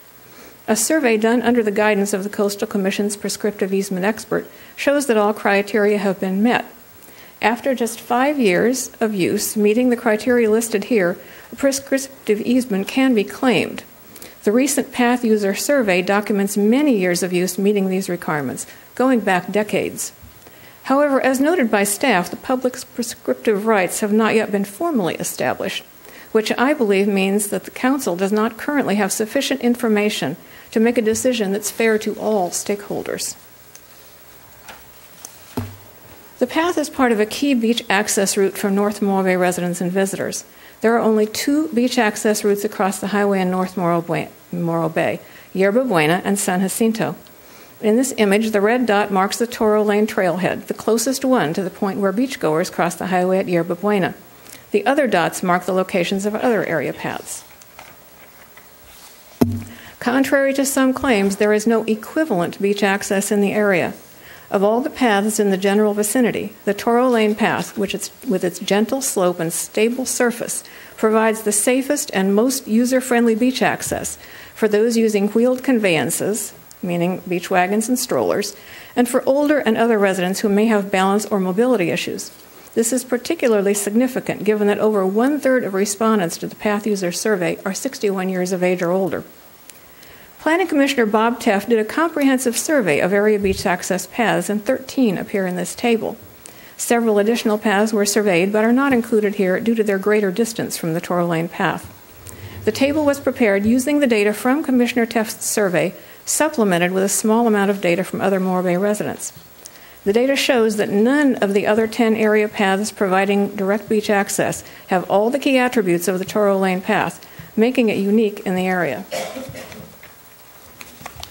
The applicants offered an alternative path on the Toro Lane site as shown in this image, but it does not provide access equivalent to that of the existing one, meaning that many users of the current path would lose the only area beach access route they can use. First, this path would be unsafe and unusable for many users of the current path. Built on fill, it would be just 18 inches wide, according to a statement made by the applicant's representative. It would be too narrow for the strollers and beach access wagons used to bring children to the beach, and would be located on the side of a bluff with a steep drop down one side to a concrete swale below. Second, the path might never be open for public use because no agency has agreed to accept liability and responsibility for maintenance. This appears to mean, per Coastal Act Section 30212, that there would be no requirement that it be open for public use, even if it were constructed. Third, the path would only be temporary. Its location on fill on the side of a steep slope, along with the fact that it would not be maintained, means that it would eventually erode away and disappear. Safety is a major issue with the alternative path. This recent photograph shows the locations of the existing path and the site for the proposed alternative. The existing path is on a flat surface on the top of the bluff with well-compacted soil. The proposed alternative would be on fill and on a slope, and at the bottom of that slope is a hard concrete surface. If someone fell on the existing path, the person would be falling on compacted soil and might or might not be injured. If someone fell on the proposed path, just 18 inches wide, the person could easily tumble down the hill and land on concrete, and that risk would increase as the path deteriorated due to lack of maintenance. To summarize some key issues in this conflict between public and private property rights, California law supports preservation of beach access. The public has a strong claim to a property right on the path. The applicants want to build their house on what they consider their property, but the proposed house siting would destroy the current path. The alternative path as proposed does not provide access equivalent to that of the existing one. It would be unsafe and unusable for many. It would be temporary, and it might never be open for public use. It seems likely to me that a public property right to the path will be established through a prescriptive easement.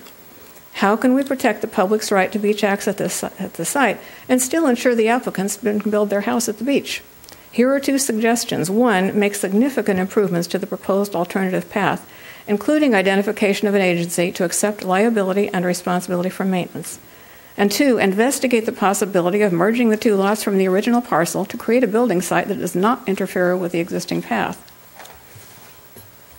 There are some challenges to creating an alternative path at the site that provides access equivalent to that of the existing path. First, because of environmentally sensitive habitat in the area, more studies might be required, and the Coastal Commission might have to approve the new design. Second, creating a safer, wider path with protection from possible falls into the ravine would require resolving some engineering issues.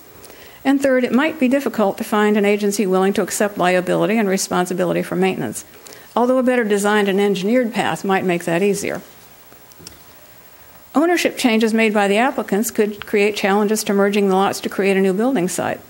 According to public records held by the San Luis Obispo County Recorder's Office, on November 20, 2012, the owner of both lots in the parcel was a trust in the names of the applicants. Also, according to public record, on June 6, 2014, a change of ownership for the southern lot was recorded. The applicant's trust still owned 90% of the lot, but a trust in the name of a relative owned the other 10%. Public records further indicate that a few months later, on November 19, 2014, there was another change of ownership on the same lot.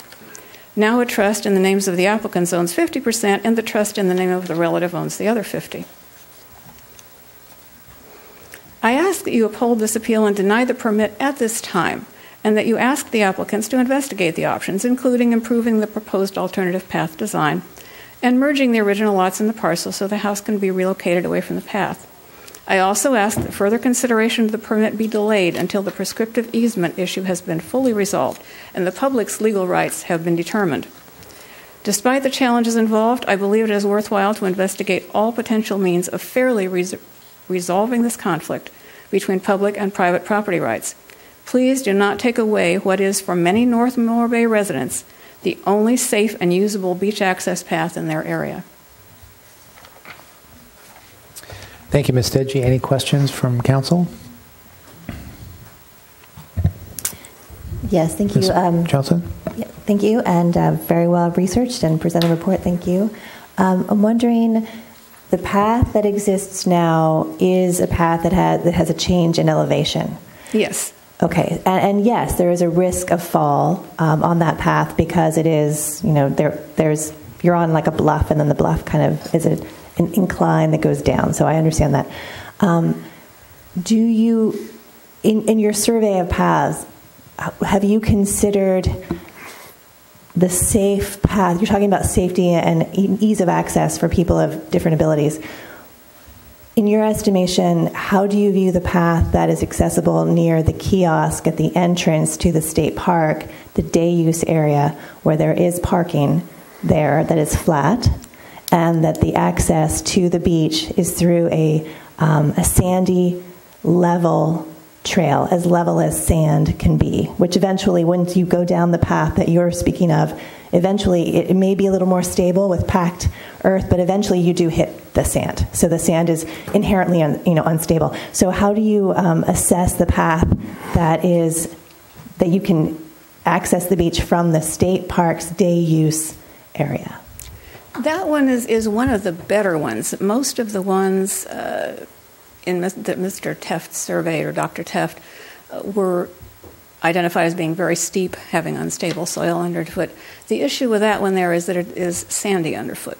It's not a compacted soil, and when you're going on any kind of a slope, and you're trying to get to the beach and you have a little bit of unsure footing, that's an issue. And also, people use the existing Toro Lane path they load their kids into their beach wagons and the strollers, and they push them across Highway 1 and bring them over to the Toro Lane path and take them to the beach that way. I think that's preferable for a lot of reasons, one of which is they don't have to walk down the same road there that those big old RVs come down on their way to the state park, and you're trying to keep the little ones under control. And also, it's just easier to be on compacted surface with the strollers and the beach wagons than it is on a sandy path or one that goes over hills through the dunes and things like that. Okay, I think at that point, that would be my only question in terms of the path. And then the reason for the appeal is just you simply want to maintain the path as is. No, that's actually incorrect. I am sorry if Ms. McElvain got the wrong impression. No, I would be absolutely amenable to an alternative path if it provided functionally equivalent access. But the one that is proposed does not, because first of all, it's too narrow for people to take their beach wagons and strollers down. I did a little sort of informal survey on the web this morning and determined how wide you would need the path to be to support those devices. So I found the widest section of a beach wagon or a stroller is going to be the wheels, from the outside of the left to the outside of the right wheel. Obviously, because they have to be stable. You don't want to dump your kids on the ground. And so you do, if you look at the dimensions of the ones that are for sale on the web, the absolute narrowest one I could find was 18.9 inches. And as I noted at one of the Planning Commission meetings, the applicant's representative said that the path would only be about 18 inches wide. Most of the beach wagons and strollers were wider. They were going up to like maybe 23, 25 inches. And so even if you made that thing 25 inches, would you really want to put your precious children in a vehicle and have the wheel like tottering on the edge when you've got that steep slope going down right next to you? I wouldn't. So that's a real concern. And also for people But like I have bad osteoarthritis in one knee, and I can handle the Toro Lane path. I can't handle those other ones. And if if you have a problem like that and you have a little bit of a balance issue and you're on something 18 inches wide and there's this big drop and there's this concrete down there, that's an issue for some of us. Maybe not for those of you that are younger and healthier and stronger, but it is an issue for people. And I might remind you, the oldest person who responded to the prescriptive easement survey is 80 years old. That's our oldest path user. But a third of them were 61 or older. And I think that's an important issue. So you've got two segments of the population that use the current path that would not be served by the proposed path, meaning to me that is not functionally equivalent. Okay. Okay, great. That's no more questions. Thank you very much.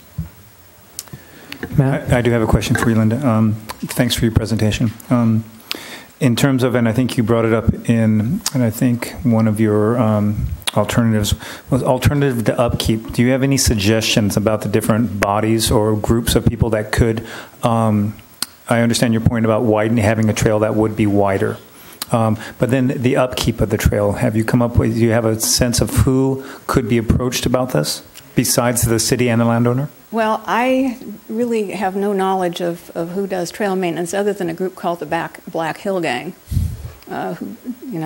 We might even have somebody here that's on that, I'm not sure. But at any rate, I truly don't. But Coastal Act Section 30212 says that when you open a dedicated public access like this, when you're doing new development on a piece of coastal land, you are not required to open that new access way for public use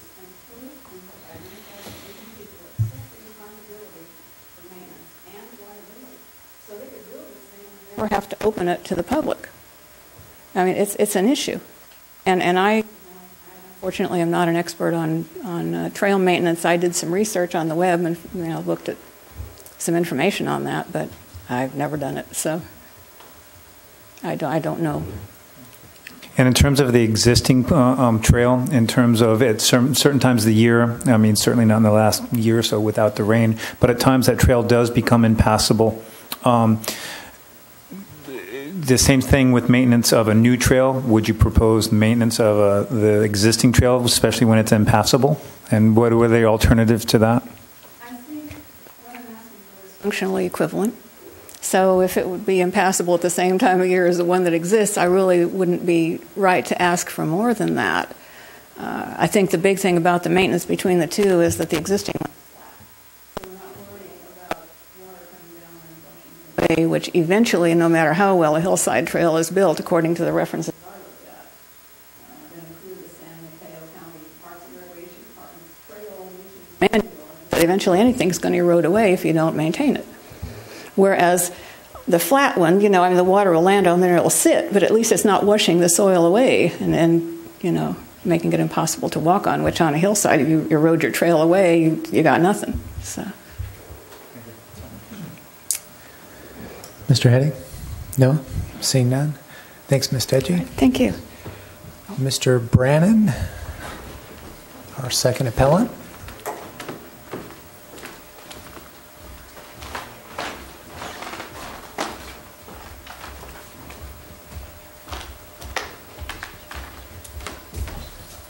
Good evening, Barry Brannon, City of Morro Bay, Mayor, Council.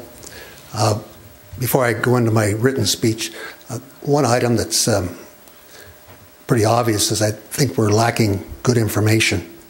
And I know when there was a remodel proposed on a house up on Ridgeway, there was a great deal of controversy about the size and shape and setback of the house.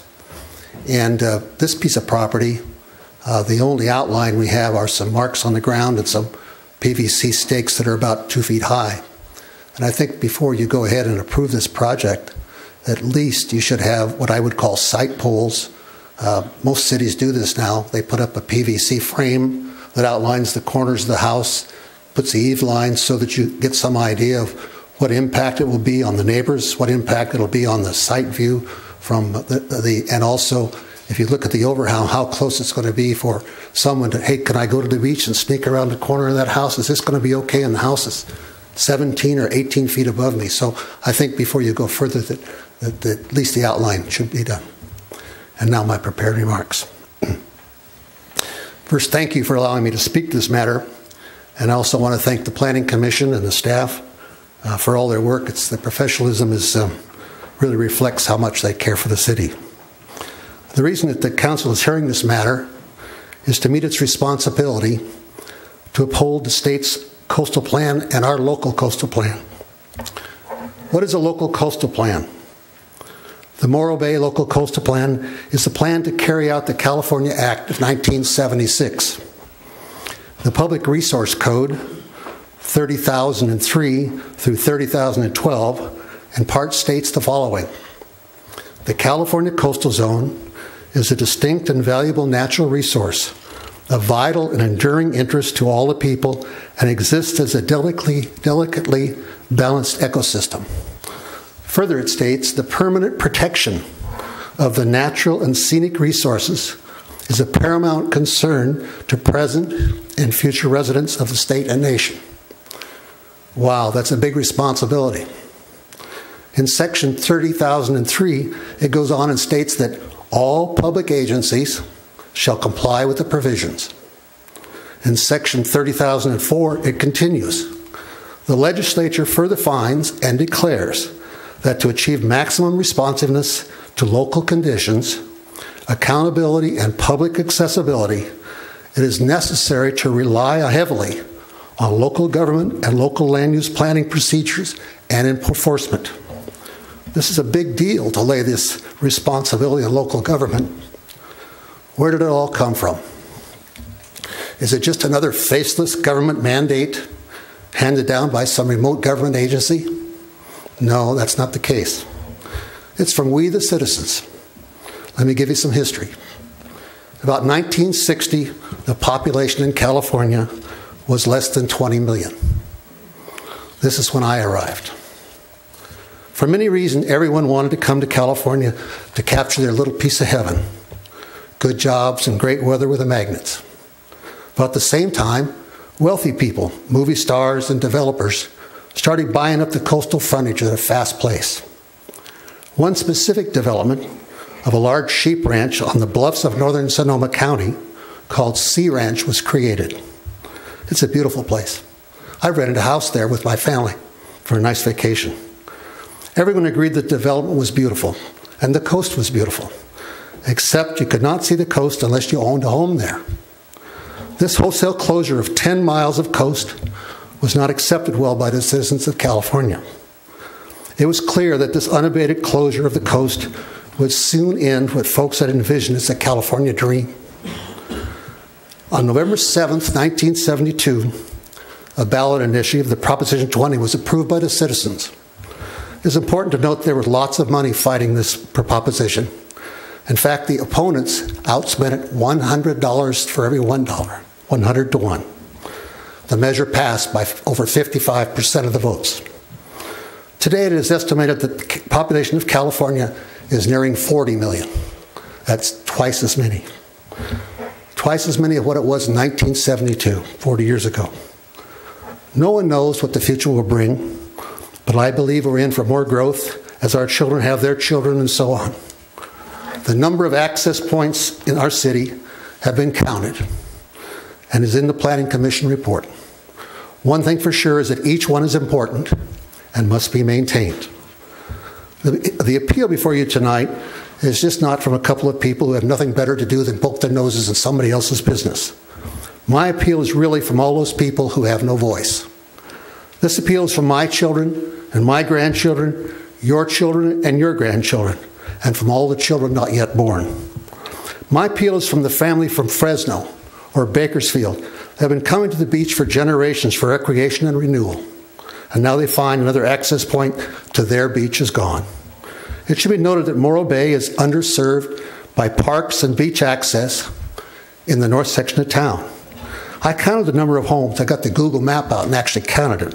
From Del Mar Park to Zanzibar, and from Highway 1 to the eastern city limits, there are over 900 homes. Now, there are some multifamilies, so there's a lot more than that, really. Many are vacation homes.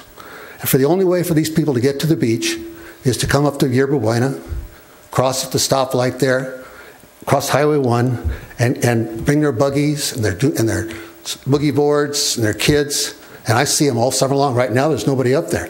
But all summer long, it's a steady stream. It's a steady stream. They pull their children in their wagons across the street, and the first path they take is the one off of Toro Lane. You watch them, because they don't want to go down to that bad corner, the corner of Beachcomber here, Buena, because that is scary in the summertime. With the bicycle conflicts, the cars parked, the surfers parked, they take off and go down that beach.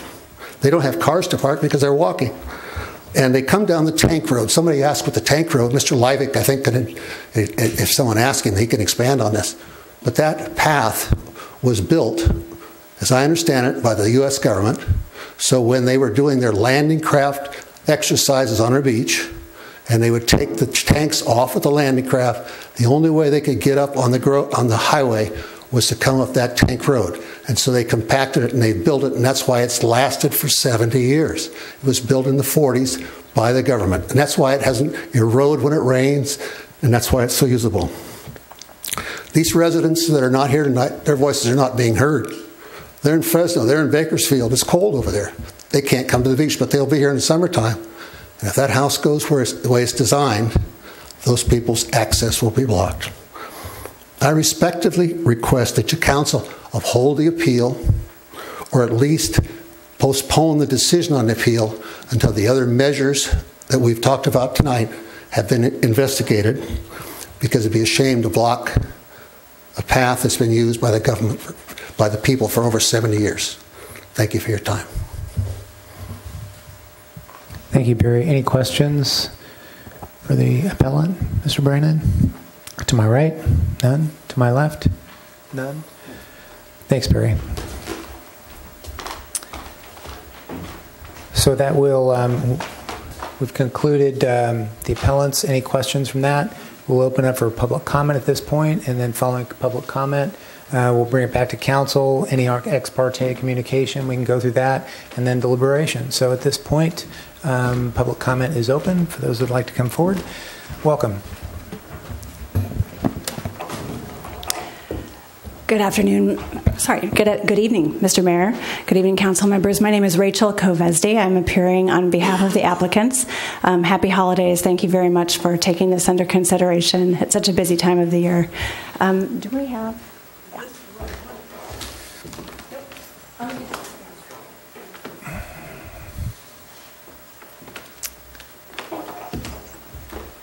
So we have a brief presentation for you, and will be available also for any questions that you may have afterward. So the approved project, just to very briefly summarize, approximately 1,500 square foot house with an approximately 600 square foot garage on a legal parcel created in 1972 with a map. The height of structure is limited, as with all structures newly constructed in this neighborhood, to 17 feet. The entire lot coverage is approximately 21% as proposed. And of course, as we're here tonight to discuss, the trail that is included with the proposal. Prior to the Planning Commission approval, again, this project has been in process for 2 years, and the Fry family has been very aggressive in getting input from anyone and everyone who might have input. So they have worked very closely with Morro Bay City staff, with the Coastal Commission staff, including the Coastal Commission's geologist, engineer, and environmental specialists. The United States and the California Departments of Fish and Wildlife, technical experts, and of course, a lot of discussion with the public. And what you're seeing before you tonight has been determined to be an LCP and Coastal Act compliant project. So here is the site. I'm not sure if all of you have gotten to visit it, but this actually does have the house accurately staked on the site as well. You can see the undulating topography, and you can also see that the existing trail runs directly through the only accessible building envelope, the only possible building envelope on the property. The the rest of the remainder of the property is in a restoration area. So that's the dune and riparian area setbacks, and all of that will be restored as habitat. So as you can see, and I think that Whitney's already shown this, that basically the trail is being realigned to the north, and we have it penciled in as a 2-foot trail. The applicants are actually willing to look at a slightly wider trail if and only if it does not require the construction of any retaining walls, anything that would be considered shoreline protection from the Coastal Commission's point of view. May I continue, please? The appellants have 10 minutes, and I assumed that the applicants would have a like amount. Thank you. As far as having the applicant come up for their 10-minute rebuttal. That seems fair since the appellants had 10 minutes. Thank you. Thank you very much. I appreciate that. So with that, this is what the realigned access would look like. You can see also the proximity to the existing access to the right on Beachcomber. As we've discussed, it's a highly constrained site, and I think it's important to note that both the Coastal Act and your LCP have 2 mandates. One is to protect coastal resources, natural resources, and the other is to protect coastal access. These applicants were initially very interested in the second option of those, which is restoring highly degraded habitat, and you'll see why as we move through our presentation, because there are so many points of access in this area that we were hoping actually to maximize the restoration of natural resources here. However, having listened to the public and seen that there is some interest in maintaining a trail here, we have incorporated that into our proposal. Coastal staff is very supportive of this project, both generally and specifically. In this slide, you can see it says that the Coastal Commission staff is generally in support of the project as approved. And I have some specific references to their approval on things like visual impacts, biological resources, the geotechnical reports that have been done. So the Commission's been involved at every step of the process. One of the reasons that they are supportive is because of just the multitudinous, some people would certainly characterize it, I think, as overabundant access in this area. There are 20 points of public beach access within a third of a mile. The accessible trails referenced there are on the state parks property at the kiosk.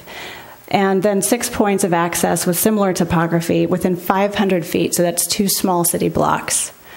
And of course, Dr. Teft has done a very exhaustive review of prescriptive rights, and I would urge you to talk with your city attorney about the appropriate forum. Basically, that is a court action that needs to be taken up, my understanding, by the state's attorney general, prompted by the Coastal Commission, and so none of those actions have been taken to date.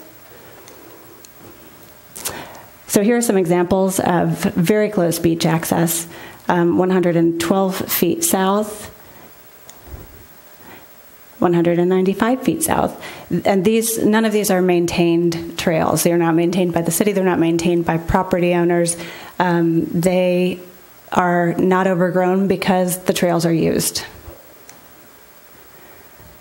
280 feet south. This is where you can see one with active erosion going on. Obviously, with the restoration plantings, extensive restoration plantings that are proposed with this project, we won't see that kind of erosion because the planted area is in fact required to be maintained in perpetuity for habitat. Here is 440 feet south, 490 feet south. There's another one 530 feet south. So you can see that there's just a plethora of these very informal, unmaintained trails. There's the 530. Many of these with signage. And then you're getting down toward the kiosk. And I just share this slide because I love this slide. The dune habitat protection poster.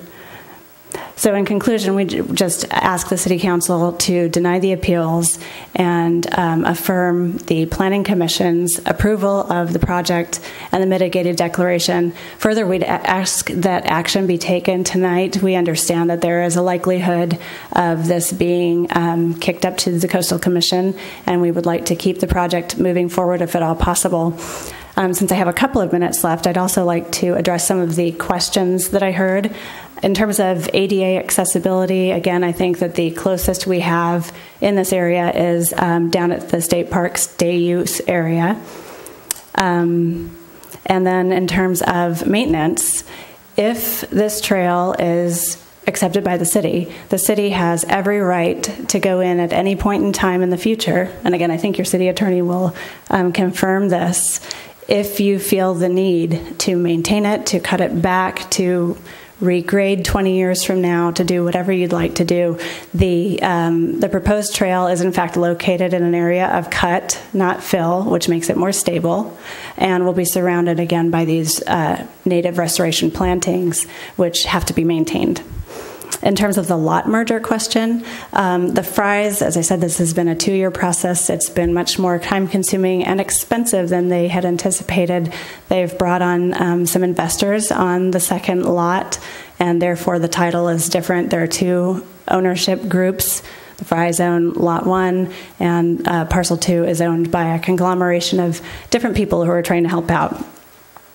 Existing grades on the trail, as it stands right now, are vacillate between 8 and 23% grades, and the proposed new trail would range from 6 to 18%. So while the Coastal Commission and the Coastal Act and your LCP say are completely silent on the idea of functional equivalency, again, this would be very characteristic of the trails in the neighborhood and would fulfill much the same function as the existing trail.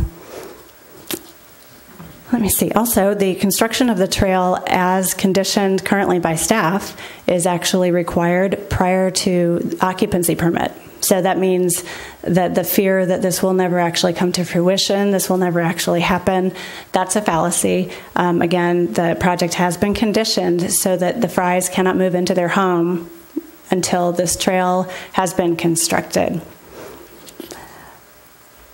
And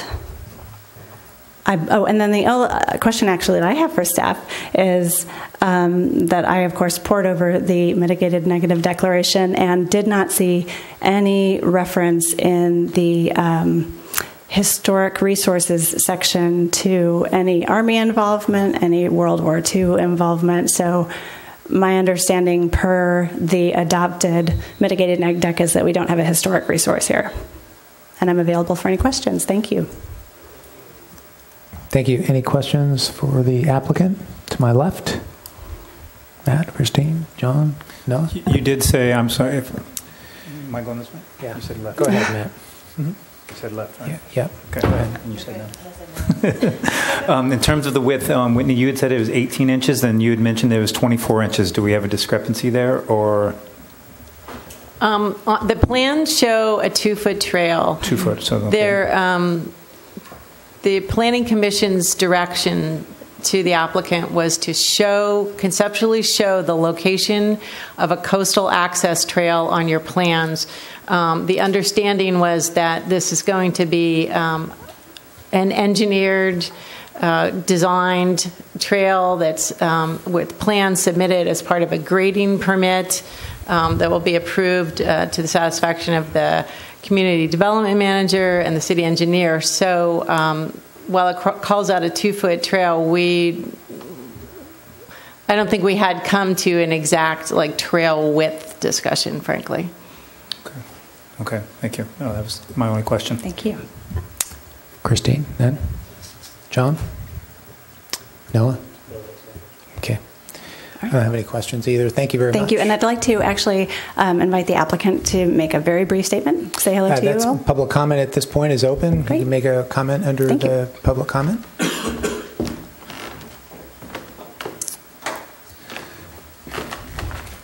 Public comment's open. Mr. Fry, if you want to come up.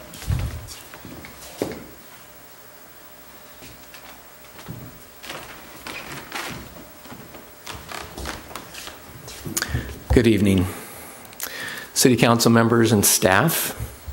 My name is Greg Fry, and I am the applicant for this project. Thank you, first of all, for taking the time to review our project in preparation for this evening. My wife, Jeannie, and I have lived in Morro Bay for 22 years. We've raised 4 children, ages 14 to 21. We've been very active in the community. 3 years ago, actually, we were fortunate enough to purchase the lot at 3420 Toro Lane. We actually lived on Beachcomber early as our children were growing up, and so we spent a lot of time running them up and down the beach in the jogging stroller. Since 3 years ago, we've submitted 3 different house plans in response to concerns from a neighbor, from the city planning staff, planning commission, and from the coastal commission staff. Most of last year was occupied with numerous additional studies: soils analysis, slope stability, bluff determination, bluff retreat, wave run-up, and sea level rise studies. These were in response to the Coastal Commission planning staff comments on the first CEQA report. I spent a lot of time with your staff and also with the Coastal Commission staff working this out. It has been our intent since the beginning to align ourselves with the Coastal Commission planners and with the city planners to develop a project that meets the expectations, guidelines, and follows the Coastal Act. And I believe we've done that. We have diligently followed the advice of our city planning staff, planning commission, and that of the coastal planning staff. I've actually gone through 3 coastal planners up there. In every instance, we have taken and followed their advice. The project before you tonight is the end result of this 3-year effort. As mentioned earlier, our lot is 10,000 square feet. We will use approximately 30% of it for our home and outdoor living space, and the remaining 70% or so will be preserved for sensitive habitat restoration. Furthermore, we've offered to dedicate an easement to the city for public access to the beach. We have agreed to construct the trail at the same time the grading occurs for our home. I do want to clarify just a few things. Regarding lot 1 and 2 ownership, from the very beginning, we had to mortgage our house to make this happen, and we were still short. So we had to come up with another amount of money that was actually, that's how the whole investment came into place. When we initially set the percentage, the trustee came back and said, you can't do that. That wasn't allowable. So we went with whatever his recommendation was as far as valuation. Thank you for your time. Thank you for reviewing our project. Thanks, Mr. Fry. So public comment is open. Anybody would like to speak to this project, please come forward.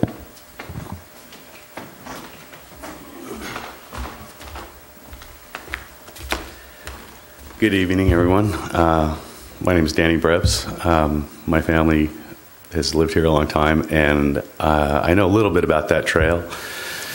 While I don't know why it was actually created, I can attest that it was used extensively. It was actually a drivable road when I was a child. I can remember my Boy Scout leader throwing us in the back of his truck and driving us down to the beach for an outing, perhaps merit badge type stuff. And so the thing, although many of my concerns have been answered here, the one that really stands out is the notion of maintenance. The road in the past, well, back in the day, it skirted closer to the bluff, and at one time, I believe it was in the mid-'70s or so, they put barricades up to stop people from getting down to the beach. I don't have the photos up there, but you can see how the hill has migrated further and further and further to actually cross the path now to where the existing path has at the very bottom, it's really a tight access. I would be concerned that if there's no maintenance, I really don't think there's much merit to saying that it's self-maintaining.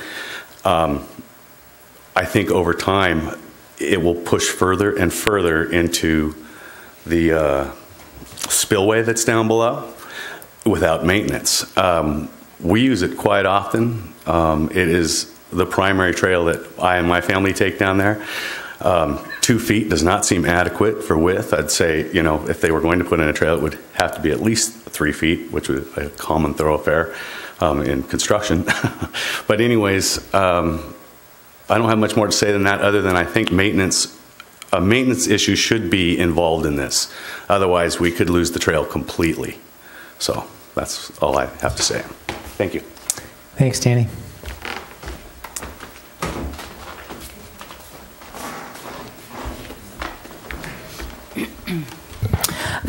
Betty Winholtz, I would like to ask you to ask 2 questions before I get into my comments. My 2 questions are the utilities underground? And if putting in the curb, gutter, and sidewalk will prevent future development of public parking in front of this property on public land? My other comments directly related to the prescriptive rights and others is I believe that the council received a letter from surf riders, and they were in support of the dedication and the moving of the trail if there was maintenance, echoing what this previous speaker just said. And it was their understanding, I received a phone call from Brad Snook tonight that that was going to happen, and so he is not here tonight because he thought his letter had a positive response. But from what I'm hearing on the discussion tonight, that's not true. And so I'm not sure where surf riders would be then because their hook into support was through the maintenance. I'd like to note that the rendering of one of the official initial pictures that staff showed did not show the adequate steepness of this new trail in terms of being on the side of the cliff. So unless you've been down there and walked it, you're not going to know the reality of that.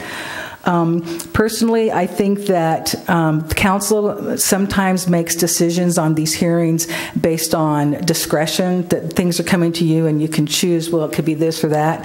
But often the other option is that you have to make a ruling based on law.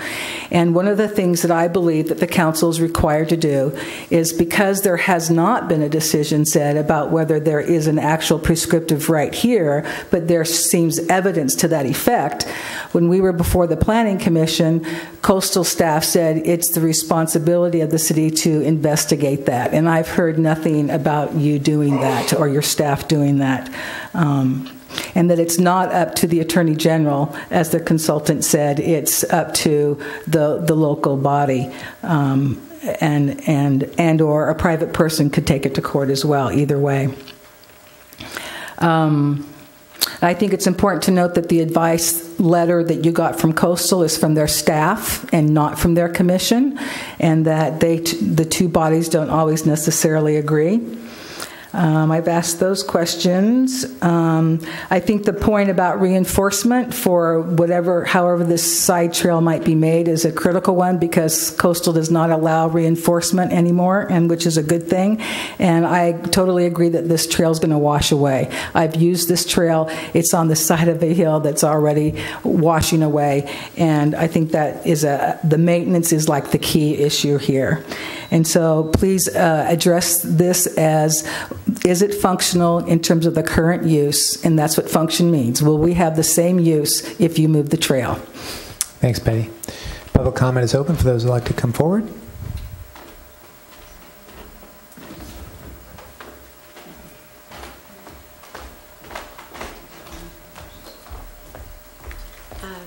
My name is Betty Fry, and I approve this project. I have watched the process that they've gone through to get it approved, answering every question, going through every dilemma.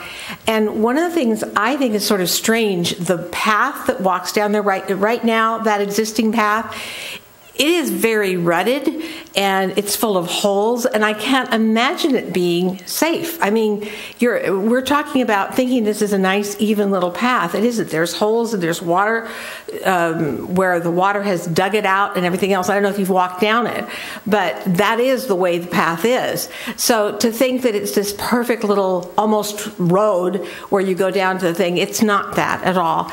And I thought it was also sort of strange that this path actually broke down the existing fence that was there, that the Frys didn't put on that property, but was actually on that property.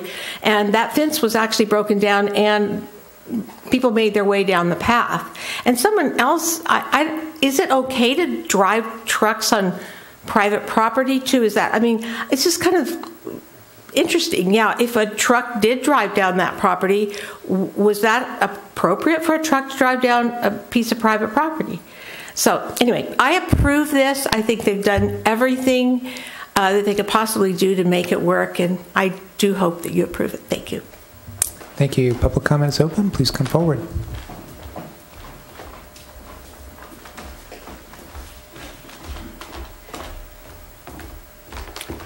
Good evening, Mayor and Council and staff. Marla Jo Breton, Sadowski, North Morro Bay. I just wanted to come up and say that I listened to what Mr. Brannon said about the whole question of the Coastal Commission and California and how that all came to be. And it was voted in by the people, the Coastal Act. I happen to have campaigned for that, so I know all about it. And I just want to say that California, I mean, we're not Florida. Have you been to Florida? They don't have a Coastal Act. Hawaii doesn't have a Coastal Act. They are so envious of California because we have a Coastal Act. So I just want to reiterate that it's important, very important to the entire state and the populace. And keeping Highway 1, the scenic corridor, and all that is important. And I don't know, looking at this, the Frys' 2 lots, why they have to put the house over on the hill when they have that whole other lot. And I think maybe it was speculation that's coming in, and I don't feel responsible for a speculation not working out.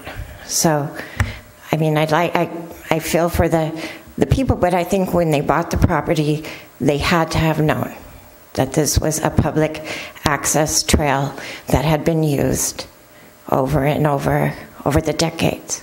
So you're our first line of defense for our community, and I'd ask you to take this very seriously. Thank you. Thank you.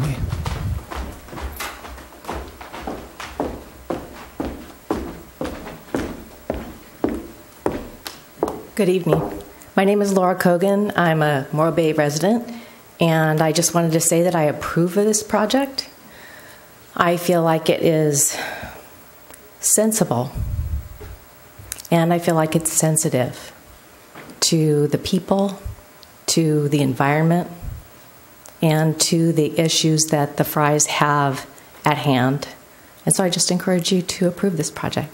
Thank you. Thank you.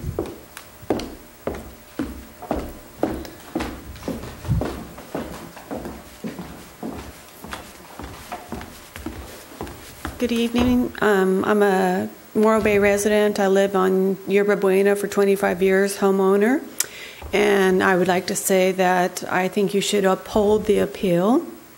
I think that property owners have a right to build, but in this circumstance, the right-of-way where the path is a gentle slope, and they're proposing something that isn't even comparable. Where I live on North Morro Bay and Yerba Buena, we have all kinds of out-of-towners that come. They're with their strollers, their wagons, they're taking the children down there. And I think that what I see here is a safety issue, that if you take a look at all the different little access points that people have pointed out, they're all sand, and it's really difficult to take yourself through that sand with your stroller and your so on. So the area that, as you see, is a gentle slope. A lot of people use it. The proposed walkway that they have appears to be dangerous, and I wouldn't take my grandkids down that and fear that two kids would be clowning around and would fall down and hit that concrete at the bottom. I think that I would ask that the city take a good look at this and make sure that if a path is made, that it is wide enough for people, little kids in wagons and strollers, and that it's protected by maybe a guardrail, and that there's some responsibility of liability so that 20 years from now that someone is going to make sure that this way to the beach is safe. Thank you for your time. For the record, could we get your name, please? Kristen Headland. Thank you.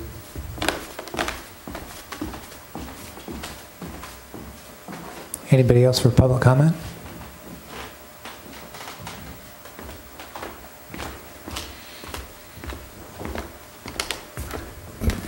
My name is Mike Fry, and I am totally in favor of this project. I've been in the nursery business industry for quite a number of years. I'm quite familiar with landscape procedures, irrigation procedures, grading procedures, have done small golf courses as well as large building projects, office buildings, condominiums, and so forth. I've looked at the plans, have looked at the grading and at the path that is being constructed, and the path is more than adequate as relates to its grade to accommodate people continuing to use the path. It is actually the paths that are further down towards the state park are much more accessible, much easier to navigate.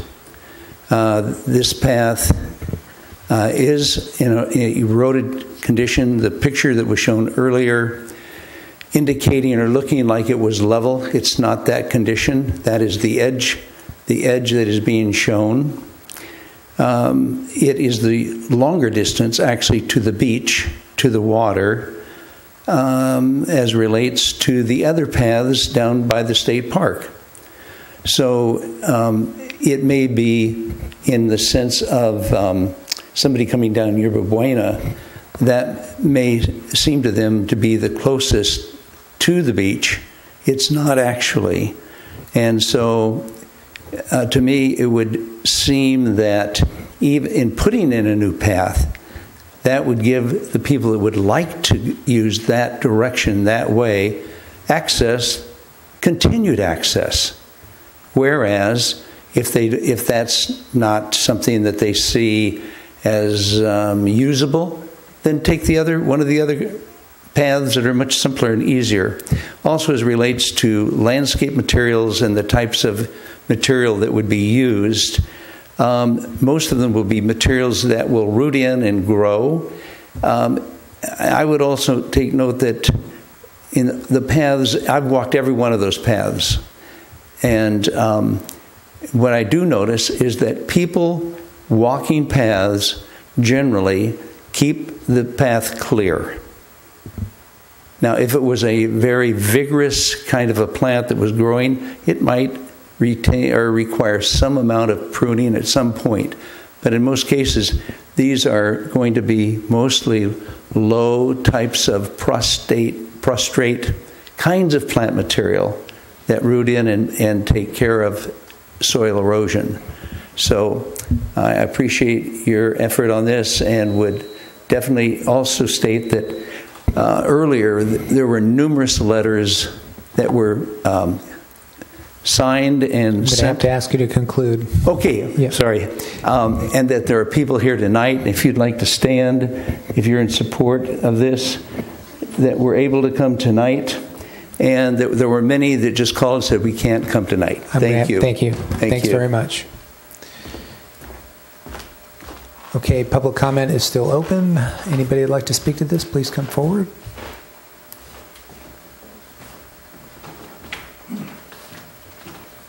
Welcome. Good evening. I'm Sarah Loven. I live on Little Morrow Creek Road, and I'm a neighbor of the Frys. I've known them for over 15 years. They maintain their house and their property in an excellent manner. They're a wonderful family, people, and despite all of the issues that you raised today, I have no doubt that they will take excellent care of this property, and it will be in a much better condition after they have finished their project. Thank you. Thank you. Anybody else? Seeing none, I'll close public comment and bring it back to council. Thank you, everybody, for coming out, the appellates for speaking and working so diligently and hard on their presentations. And at this time, council can go through deliberations, discuss ex parte, and I'll go ahead and lead off with ex parte. I have spoken with Mr. Fry, not since the completion or the Planning Commission. I think it was in August after the very first one. I happened to be in the planning department, and when you came in, so I've had contact with Mr. Fry. I have not had any contact or communication with Mr. Brannon or Ms. Stedgy during their appeal, or any contact or communication, and that's my ex parte. Matt? Yes, I did meet with Mr. Fry during my awayness from council. I met him at the existing property, and we talked about it. I had been getting paperwork at home, and so he brought me up to date with it on the project. So there you go. Christine? I did not speak to anyone, either appellants or the applicant. John?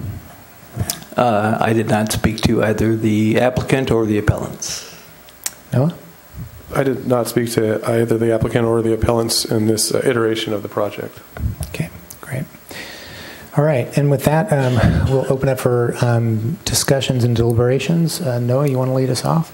Sure. I would like to just briefly ask a couple of follow-up questions from public comment.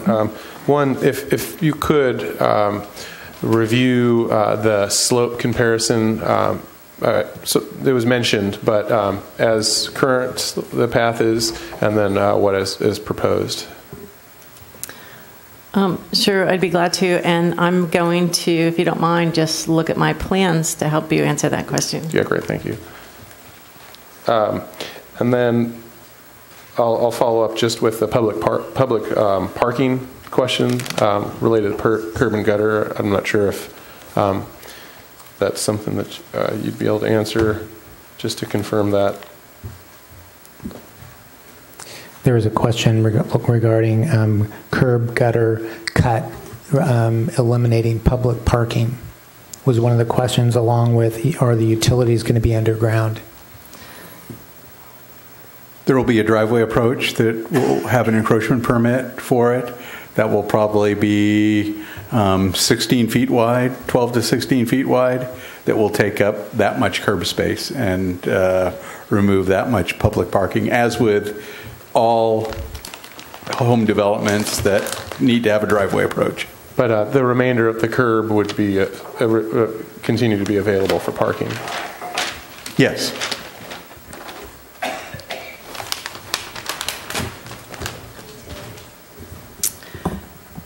I think, are you looking up utilities? And utilities would be required to be undergrounded. That's, yeah, that's sort of part of that area plan.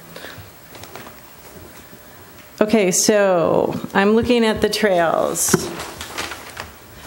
On the existing trail, I see slopes of 8 to 16%. Beginning of the trail from the road is a little bit steeper. Up at the developed right-of-way, it's about 18%. Crossing over into the lot to be developed in the area approximately of the garage, I have 9 to 13% slope. It's not really a continual single slope. And then 8 to 15% slope again. And as the trail heads down to the beach, it gets quite a bit steeper, as steep as 23%. On the proposed trail, let's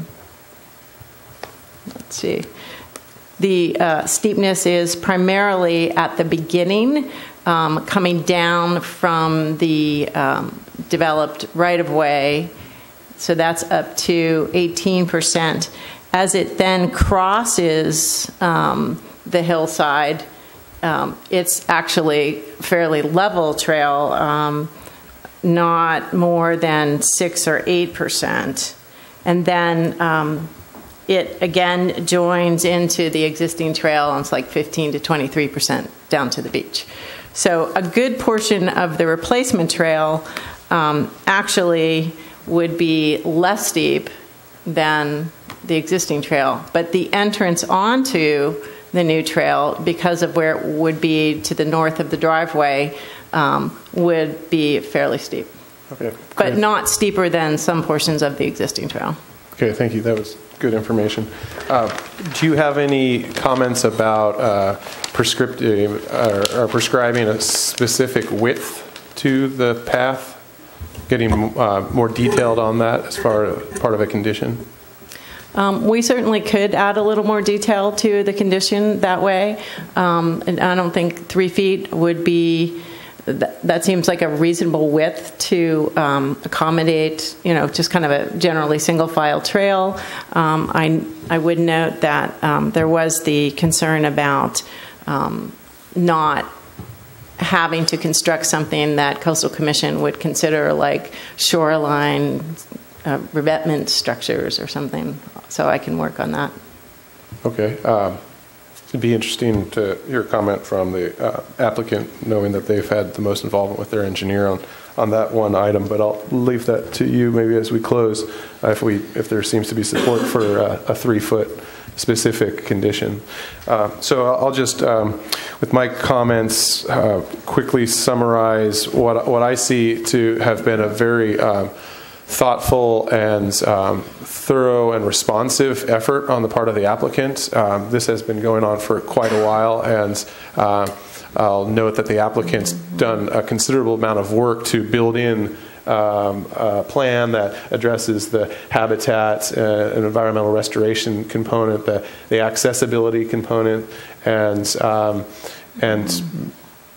they have done everything I think that we've asked them to do from the Planning Commission through their work with the Coastal Commission. I think the appellants have some good points, and the strongest one is clearly the maintenance issue, because as it's currently proposed, I don't think we're upholding the responsibility to ensure that this trail continues to be accessible. I think that this and all access points are very important, and I'm not comfortable with leaving that as loose as it is right now. I think it's our responsibility to make sure that this trail will be accessible when the project's completed as it's written, but then 20 years from now or on into the future, whether this property changes hands or not.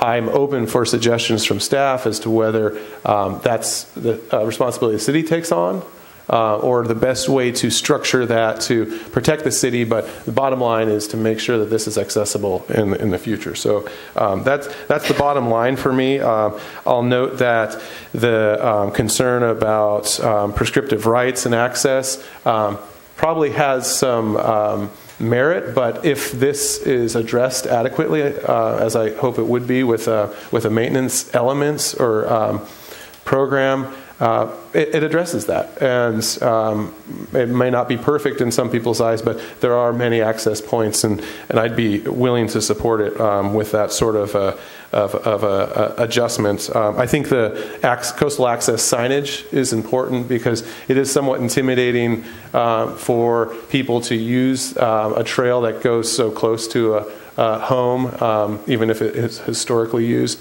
So I'd like to add that into the language, and Just want to make sure I've covered all. Oh, the discussion of functionally equivalence is interesting. I'm not sure that's possible without creating a taking of this specific lot, but I think reasonably comparable is what the Coastal Commission language or staff language was, and I think that's being accomplished here as long as we get the maintenance built into it. Thanks, Noah. John? Thank you, Noah. Appreciate it and agree with most everything that you said. Thank you to both the applicants and the appellants and the staff for a very thorough evaluation presentation, very articulate, very clear, very understandable, even for myself. And the information provided by the Planning Committee, I want to really call the attention to the document produced by Dr. Teft, which I found to be quite helpful, very comprehensive in understanding this whole notion of prescriptive easement, and also excellent with regard to documentation of the various entry levels of pathways to, or access levels of pathways to the beach in the surrounding area, many of which were mentioned here tonight. Personally, I support the project and the recommendation of staff. I have two concerns that I would bring up. One, I note that the slopes, and again, thank you for asking that question, the slopes are fairly equal and maybe even possibly more advantageous with regard to the mitigated slope introduced by the builder. However, I do think the issue of 2 feet versus 3 feet is significant. I do find 2 feet a difficult width to navigate, especially if you have more than one human being trying to access the pathway at the same time, maybe one coming up and one coming down. And I would feel more comfortable with a wider pathway. I also am more comfortable given the fact that at least there appears, with regard to Exhibit F, I believe, to be an individual that will construct or be involved in the construction of the pathway that appears to have greater knowledge than others that I have seen, and maybe even Mother Nature herself, but that's to be determined. I walked it again today. I used to live in the area. I don't at present, I moved. But for 2 years I lived in the area, and I walked the pathway just to get a sense of it again today. Found that it was exactly as described, fairly easily navigable. However, at certain points, difficult for somebody that falls into the category noted on the survey that was done, age greater than 60, with osteoarthritis in some of the sloped areas. With regard to prescriptive easement, I want to make a couple of comments about that. I found Exhibit G to be very helpful, and I'm going to just very briefly read just 2 sections of it. And it says this, the responsibility for investigating whether or not a public prescriptive access easement may exist with regard to any given property lies with the California Coastal Commission. It's noted that we've received a letter dated December 7th that is from the Coastal Commission, and at the end basically says that given that there's an alternative beach access up coast and down coast from the property, and given the fact that the applicant will offer to dedicate an area for an additional access trail through the project site, and that the city is willing to accept the public access easement. The Coastal Commission staff is generally in support of the project as approved. It goes on to say in Exhibit G this, and I think this is the important piece for me. It says that in 1989, the Attorney General's office prepared a manual for Coastal Commission staff to use in determining the level of public use necessary to establish a prescriptive right. According to the AG, in order to establish a prescriptive right in California, the public must have the land for a prescriptive period of 5 years before an easement comes into being. 1. If the land is a beach or coastal bluff, it must be shown that the land was used as if it were a public recreational area. 2. The use should be substantial rather than minimal. 3. The use must be by the public at large as opposed to a number of persons who belong to some limited identifiable group. And 4, the use must be continual, not continuous. I looked at the survey that was presented. I noted that there were 75 responses. The survey was completed at the trailhead on 2 weekend days for a period of 2 hours each day, at the farmers market on 2 consecutive Thursday afternoons, door to door on 3 streets, Zanzibar, Yerba Buena, and Vishon, east of Highway 1, and 4 to some persons with whom the person distributing the questionnaire was acquainted. Of the 75 people that responded with regard to the questionnaires,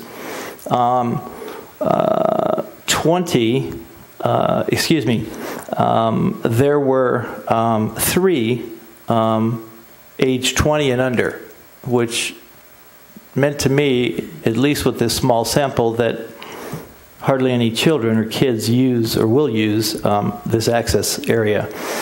And that for age 61 and above, there were 21 individuals.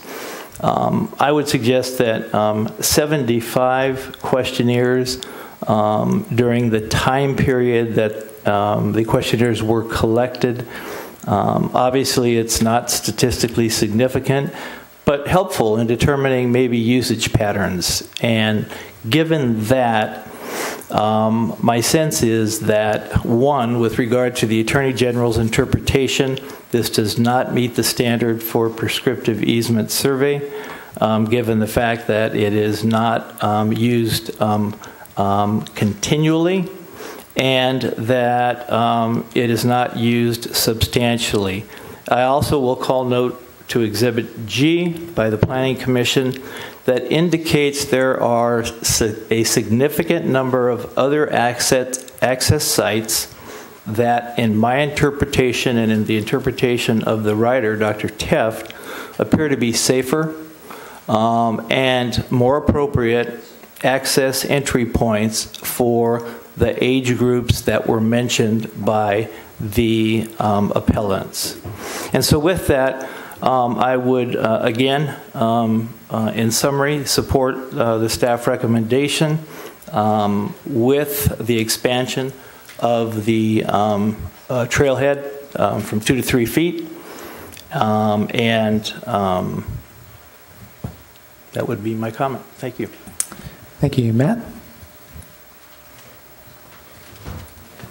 I think after hearing from both the applicant and the appellants, I think the issue seems to me boiling down to width of the trail and the maintenance issue.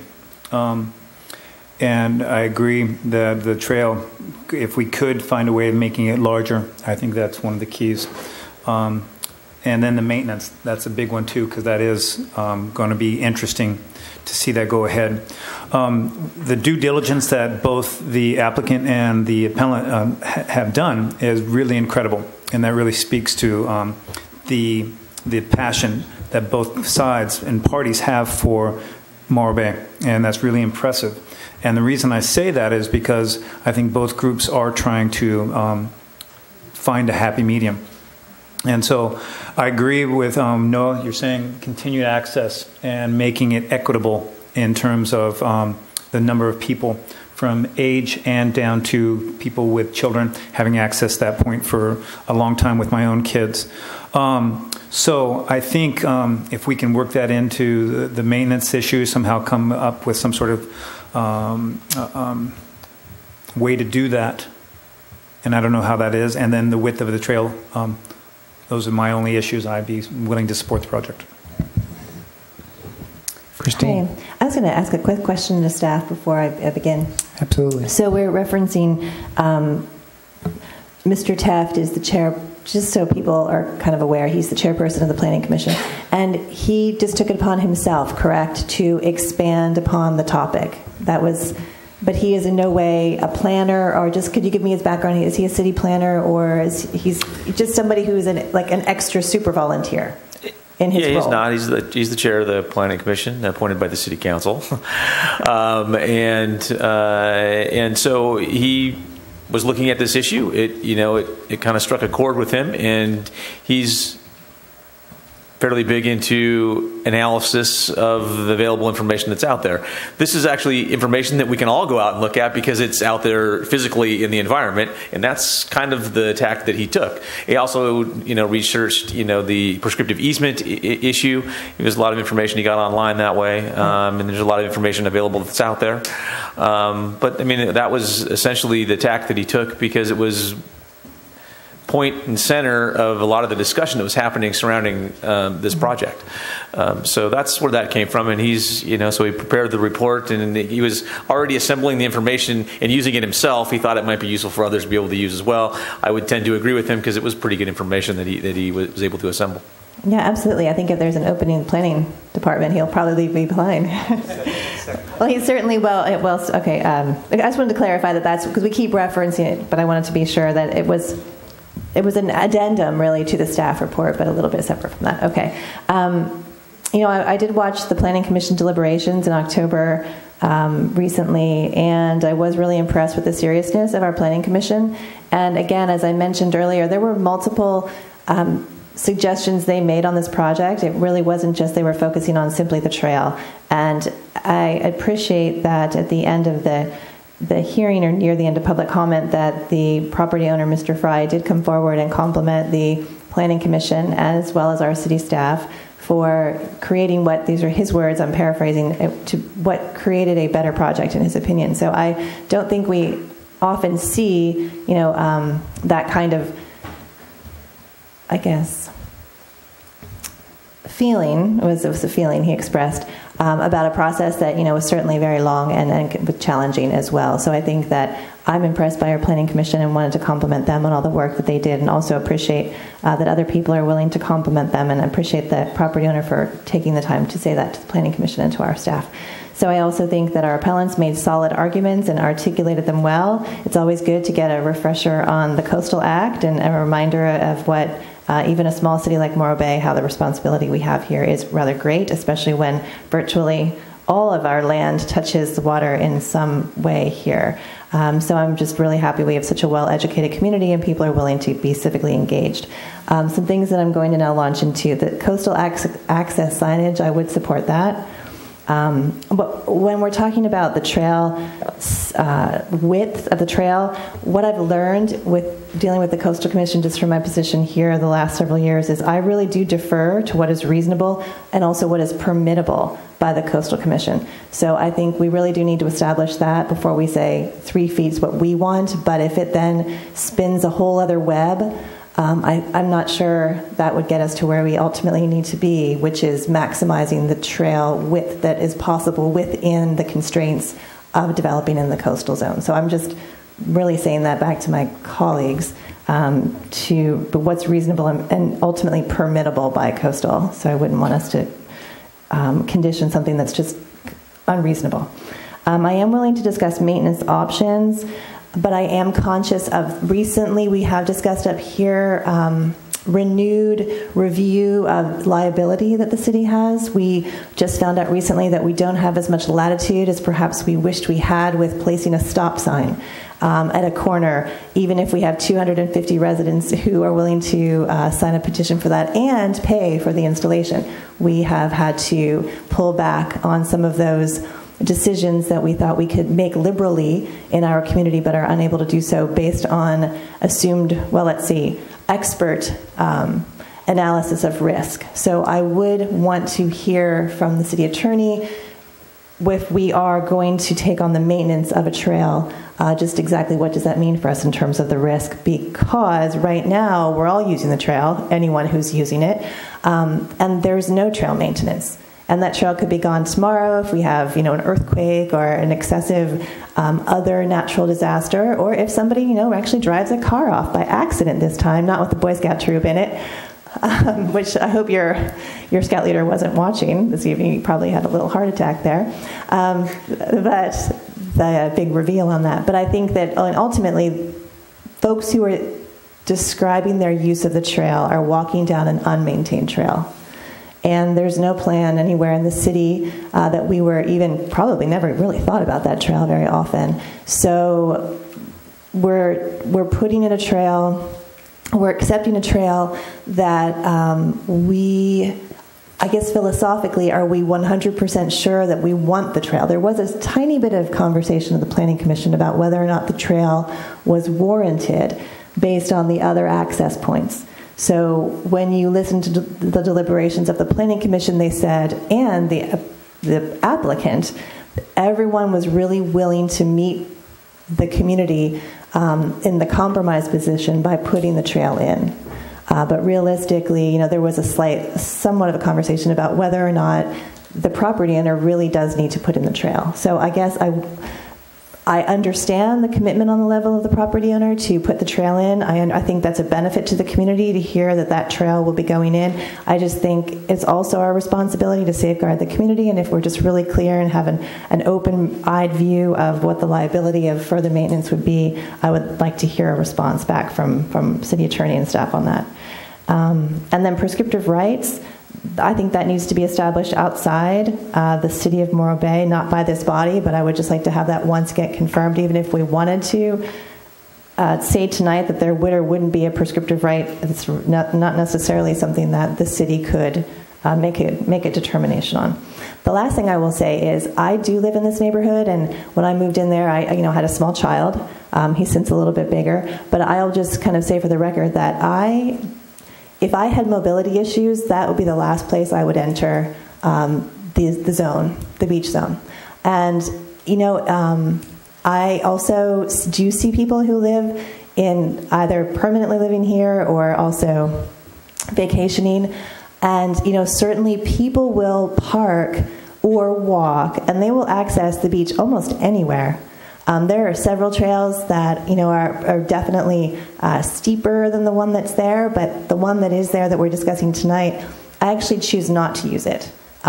So certainly if I had a knee problem, or we're juggling a lot of things in my hands, or many children, or taking my grandmother, I would certainly choose a different path. And I do see people, occasionally using it, certainly, and many of you say, hey, I use it every day and every week, and I do believe that. I will just simply say that it is, if we're focusing on safety, it wouldn't be a choice I would make. And I would also say that didn't mention tonight, but there is also another access point at Azure Street, which if you're visiting the city and you're coming to the beach and you're driving to the beach, that you can come off of San Jacinto and go to Azure Street, which is another parking lot that's developed with restroom facilities, and that's maintained by the state park, and you can walk out there on a sandy but a level path out to the beach. So certainly if we're just narrowing it down to this area around Toro Lane and Yerba Buena, that I just simply would state that the safest access point, if you're concerned about falling or children or any other pushing a cart or a wagon, I would just suggest that probably the safest, flattest space is the access point near the kiosk. at the state park. Now, granted, there is a slope on the street if you're walking down to that area, but again, it's a more gradual slope. I would assume the slope would be a little bit more gradual. So I wanted to just sort of bring that experience, living in that neighborhood and being out there a lot, as well as many of you that, I personally just don't choose to use the path.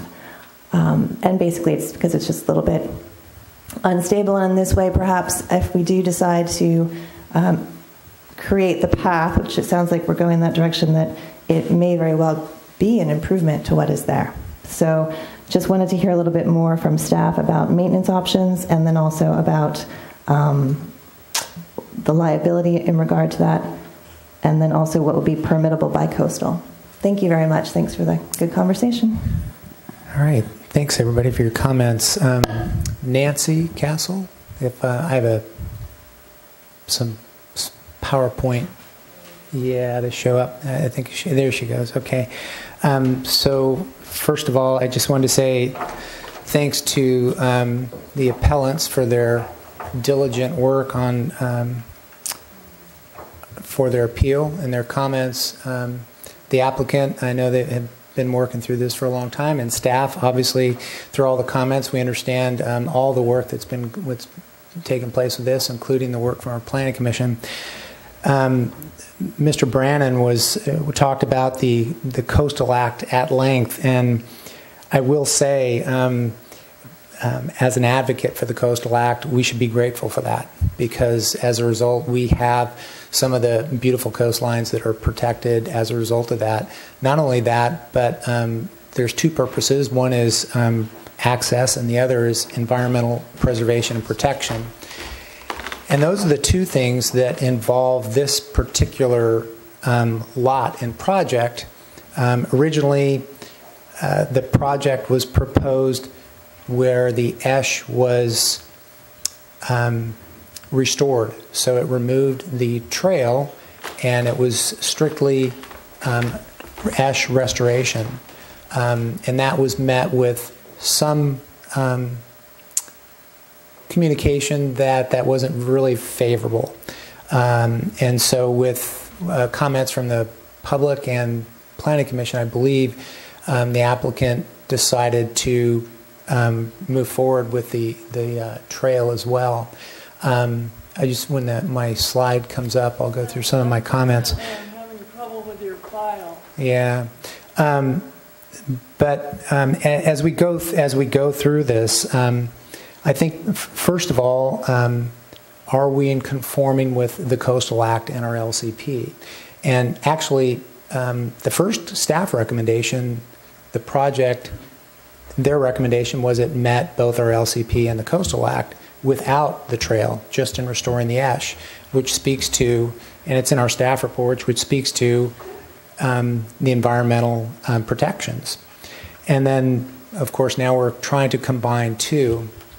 And I'm talking a little bit as Nancy is getting through my presentation, and I'll work through that. And I just wanted to share some of my comments on what we've done in the city. Nancy, do you want that? Do you want it? Yeah, let's see if that'll work. What about the trip? There we go. Yeah, she'll get it. So a couple of slides I have are just examples of what the city has done over the years, and I know she'll get it in a minute. And I just want to talk about that. And part of my conversations on what I'm about to discuss really are formed from experience, and part of my experience working with state parks. So I was a member of the State Parks Trails Committee, and even Linda Stedgy mentioned the Black Hill Gang, which I've worked with years ago. And part of that experience is in trail maintenance, trail design, and all those things, and what folks are talking about, whether it's 2 feet or 3 feet, whatever it is. And there's quite the challenge in maintaining our natural resources, which is what our state parks is doing. We have designated trails, and we have what's called volunteer trails. And during a period where I was really active in doing that, we did both. We helped design trails. We closed down trails that weren't sustainable by design and rerouted trails and designed new trails that were more sustainable. So I'm looking as Nancy's getting closer and closer. But no, it should be the file there. I think it says Toro Lane. There it is right there. But it's saved as a key, and I'm not finding it. Okay. Well, how about if I just... It's too bad because it had... Yeah, I do have the pictures. I'll put them on the overhead. It doesn't... it won't be as good. But that's fine. And it has all my notes on it, but that's okay. I thought that's what we could say about the path. So the first one, this is the first one, and the second one, and then the third. Yeah, that's all right. I'll do. Since it's not on there, what? Yeah, well, it doesn't have all the stuff on it. Oh, well. Okay. So the first picture there, that doesn't have the presentation that was the digital presentation. So that's an overview of Morro Rock and the parking lot. And so it shows the Coleman Drive going to Morro Rock parking lot, and it shows the Embarcadero Road going out to Morro Creek. And what the city has done with that is, I think one of our favorite trails in the city is pathways is the Harbor Walk. And now we have the bike pedestrian pathway that goes across Morro Creek. And what's not on this picture that was on the presentation was a picture of the fencing that goes around that whole dune area. So if you follow the roadway for the Embarcadero that goes to Morro Creek, and then the road that goes on Coleman Drive. This is all highlighted and outlined. I had it all, colored and everything, so you can see it. So basically, there's a fence that's put in there, and there's a sign that basically says sensitive habitat, dune restoration area. Well, that dune restoration area at one time was covered with trails. And I'm looking at Danny, growing up here, you probably know all the access. And I've lived here long enough to know that there were a lot of trails and people walked through there. But the city developed the pathways that are going north and south on the Embarcadero Road and on Coleman Road. And our two key access points, and it's even noted on the sign, is public beach access are available at Morro Rock parking lot and Morro Creek parking lot. That's the way it's signed that goes around that dune. If you can go to the next slide. It's not a slide, it's just a print, but we'll get there. So here's the cloisters. So we talked about some historical trails and everything. So the cloisters, for those who hopefully are familiar, we can see the density of the development there. Interesting, had a neighbor that lives a block away, and she tells the story of how in the cloisters during World War II there was artillery buried in the cloisters, and so that was all military. So there's part of the historic part there. But now, if you look at the pathway that borders the housing area and towards the beach on the west side there, all of that, there's a pathway there, and then all of that's fenced in, and it's signed once again with environmental sensitive habitat area. The only beach access is at the very end, I think, which one is that? San Jacinto? So, and during the day, there was all kinds of beach access trails that ran through all that sensitive habitat area. So I bring that up because that's an example of what the city has done with our LCP and approved by the Coastal Commission, where we've gone through city developments. We've ensured that we've kept with our LCP and Coastal Act by providing access and protecting and preserving the environment. So the last one, please, Nancy. I think my other slide was better because it had all the color, but oh well. This is one of the last ones to bring up, and actually this is where the applicant's property is located, but the development that is at the very, very end that's sticking out there is thank you. That is a North Point development. So there again, that one developed with the city's LCP and Coastal Commission approval. And if you go to the end of that, Nancy, with your little dart all the way to the end of the parking lot towards the north, yep, there's a designated parking lot and beach access. And all the Dune Bluff area behind all the homes are really restricted access. So there's no access through there. Exactly. Thank you.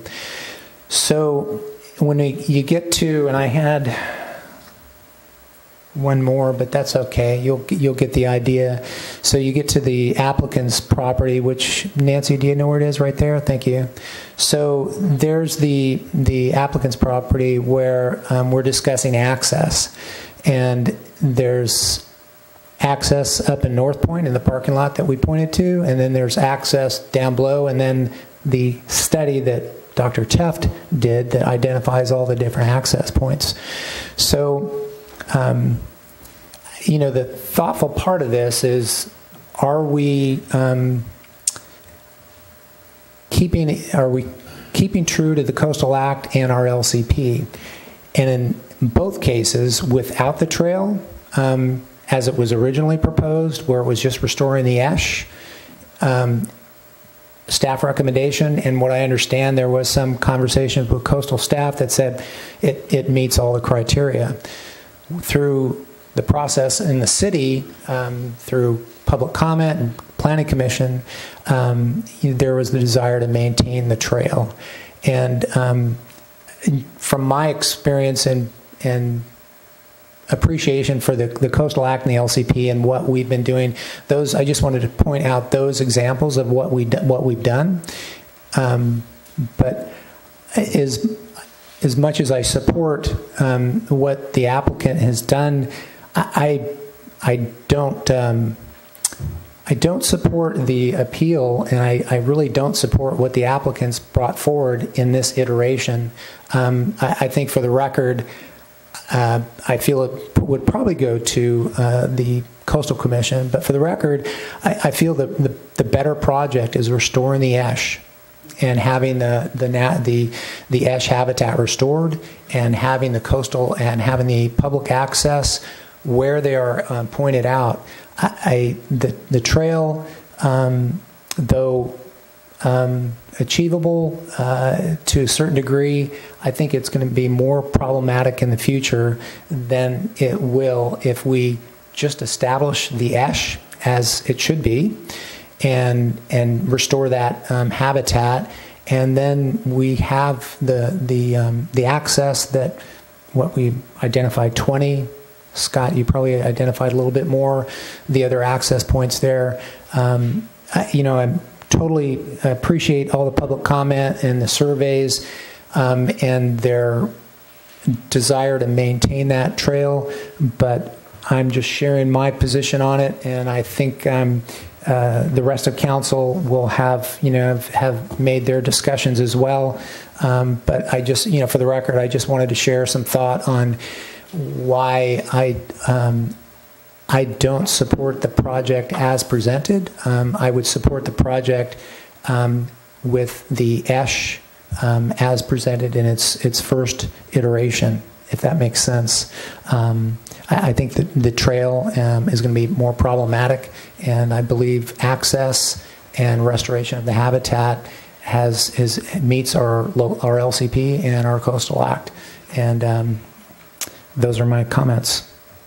So I think there's some more work to do, because I understand where I am along with the majority of council. So taking my notes, I understand that there's a desire to support the applicant's proposal, and there's also some discussion on maintenance, trail widths, and things like that need to be deliberated on. So those are my comments, and now we should probably get to work on maintenance issues, trail, and et cetera, unless there's any other discussion.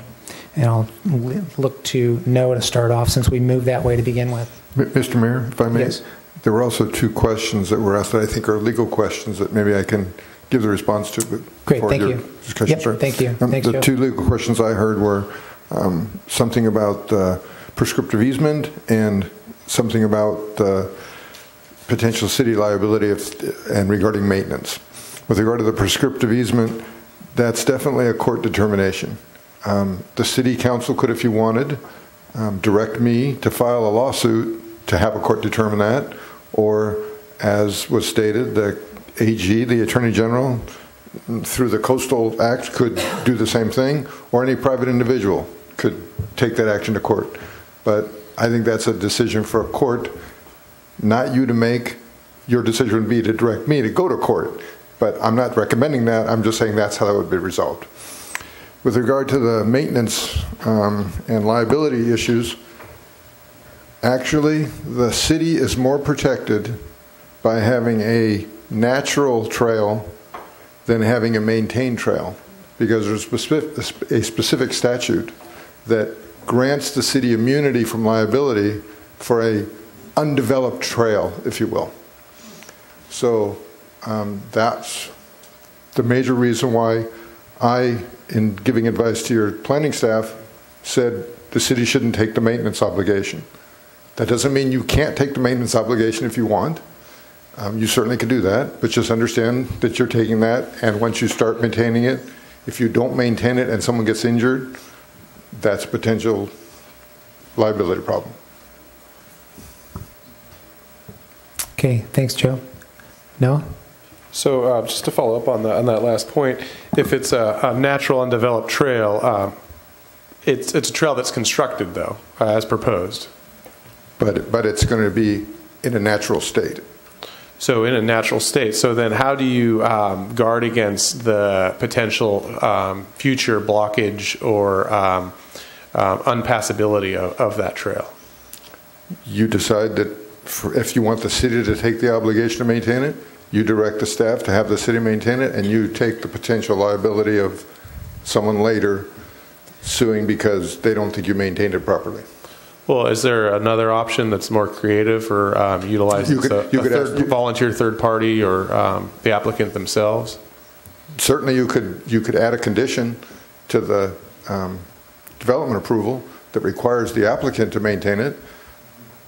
I would imagine that you'd want to have a discussion with the applicant. I'm not sure whether the applicant wants to agree to that or not, or maybe they would because they want the project to go for it. But that's certainly another option you have.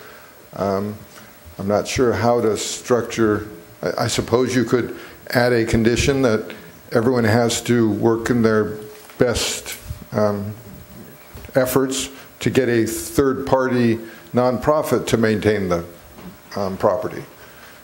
I would think, however, if it's not maintained, since the city's sort of in the loop, I would guess that if someone got injured, the city would be party to that lawsuit.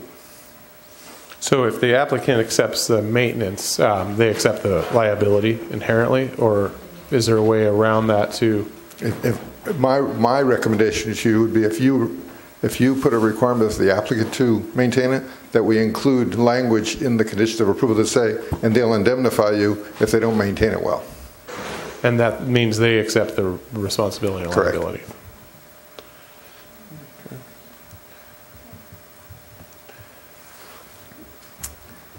Any other questions? No other questions. I'll just review a comment that I think a couple of facts is, well, I personally have the philosophy that all these access points are important, and I think they're only going to become more important as we look at the future of likely Cayucos-Morro Bay connector. You're going to see a lot more use in this area. I am very reluctant to let go of a historic access point, and I think this is likely to be appealed and then likely to go to court if we don't work to try to come up with a compromise.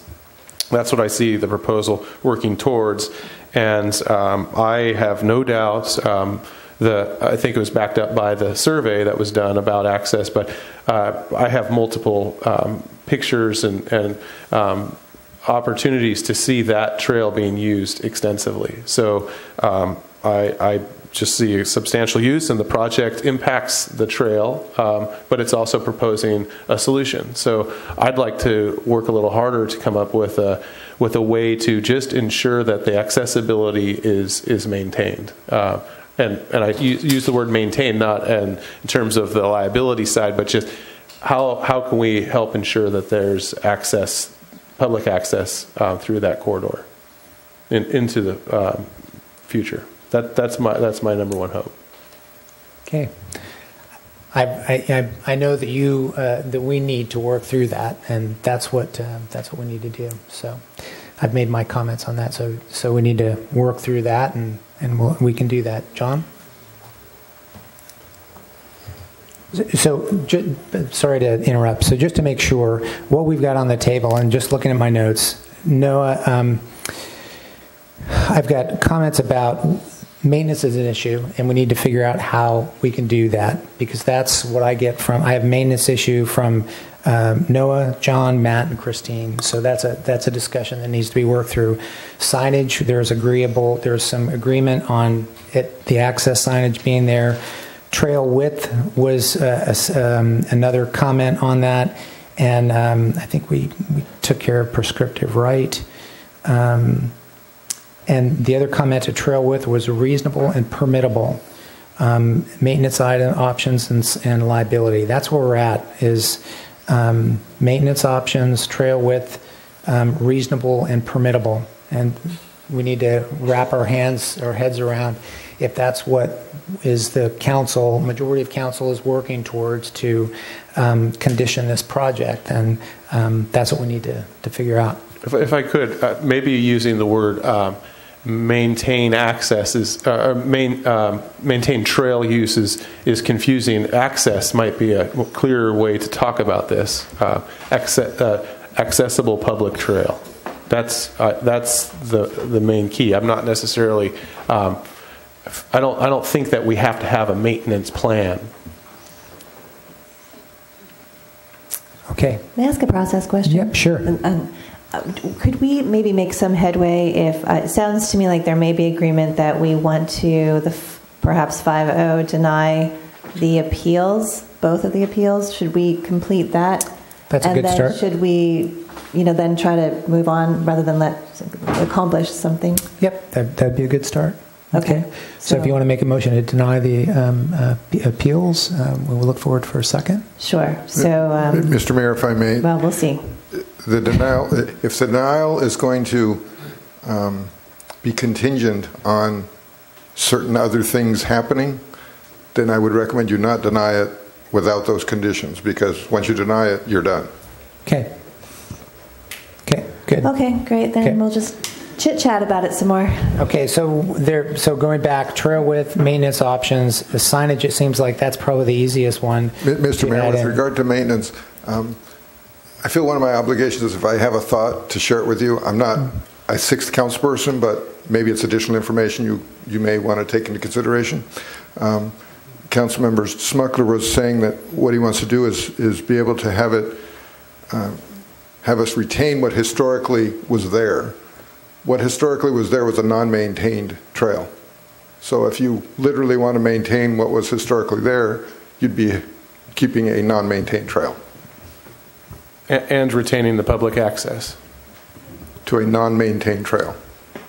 It will be maintained. The access will be maintained through the city's acceptance of the offer. It's a dedicated. So you'll be able to go through there no matter what state that trail is in. It's a dedicated. Perpetuity. It's going to be a dedicated easement. So it's there. Yeah, exactly. So once we accept it, it doesn't go away. I'd also add that if in the future the trail, because of maintenance issues, became less accessible than the city wanted, the city could choose to direct staff to start maintaining that trail. We would then accept the liability, but you don't have to.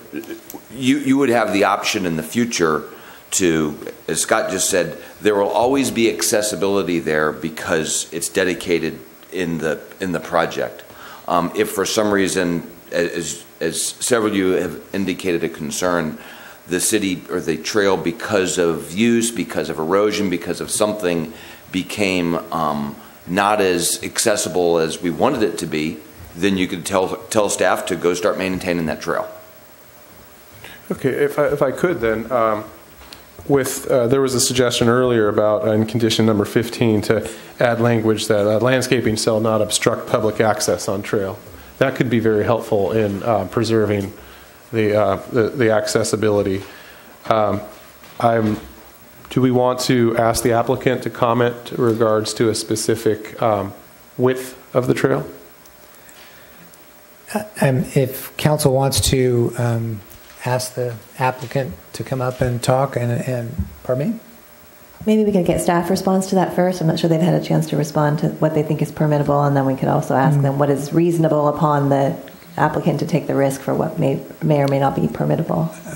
Make sense? Yep, absolutely. At some point, I feel the need to invite the applicant back for those questions as well. So, Scott or Whitney? Well, I could offer you some language to chew on. So in the resolution, planning condition number 19 that addresses public access design, at the end of that condition, you could potentially consider adding the public access trail shall be a minimum of 3 feet in width, providing its construction does not involve any shoreline protective structures and is permittable by the California Coastal Commission. There's an issue here that's not being addressed, and that's the wider the trail, the more, I mean, so the idea is that you want this to be available for folks to be able to use. And potentially the wider you make it, the more difficult that is. That's often the case when you're dealing with trails on steep slopes. And so there are some constraints there. And I don't know that you will probably, given the way your discussions have been going, want to add conditions that make it less likely that you'll be able to walk down the trail at some point in the future. So I would be careful where you go with that. Well, 2 to 3 feet in width, providing its construction does not involve any shoreline protective structures and is permittable by the California Coastal Commission. I mean, that would allow for it to not just be a straight highway, but maybe it does this. I mean, maybe it addresses council member Heading's concern about someone's coming up from the beach, someone's going down from the beach, and they can't, if there's just a few little wider spaces, so that's maybe helpful, maybe not. I feel compelled to just add some comments, and this really does have to do with why I think it should just go to the ESH. And part of the trail experience, there's International Mountain Bikers Association has a trail building manual as well as the state parks. Trails inherently aren't designed for passage of people side by side, nor are they specifically ADA, though they work hard in many, many sections of state parks to provide all those. But, I guess that's why I struggle with trying to make something that may not fit, be sustainable, and work. And I know where I stand on this, but I'm just adding my comments, and as we're trying to deliberate on landscaping and trail cut, there are, helpful guides for this, but I feel as though it's not something that we can really hash out in one meeting tonight. Having the experience of going through trail building and designs and whatnot, I'm just trying to offer some subtle thought because I know where the majority of council wants to go on that. So it's a delicate crafting of language we're trying to get through to do something. So, Noah, you had some comments. Well, perhaps, because I agree with the idea of building in some flexibility to ensure the best constructed trail. And I think the language that's been suggested by staff is good. And if we added a component that says, something along the lines of reasonably comply with established trail construction guidelines, or if you wanted to be more specific, try to add detail to that. But trail guidelines wouldn't build it there because of the slope. That's why I put reasonably comply. Yeah. And I think, to be fair and reasonable, if it's going to be natural, at some point, if nature does take over, then, the shall maintain access might be a point where nature will take its course, because it's not necessarily a pathway that's as sustainable as one might hope it to be. So my offer of language in there would at least offer some way out over, at some point in time where, are you going to try, you're forced by language to maintain something that you can't do anymore. That's just nature. So.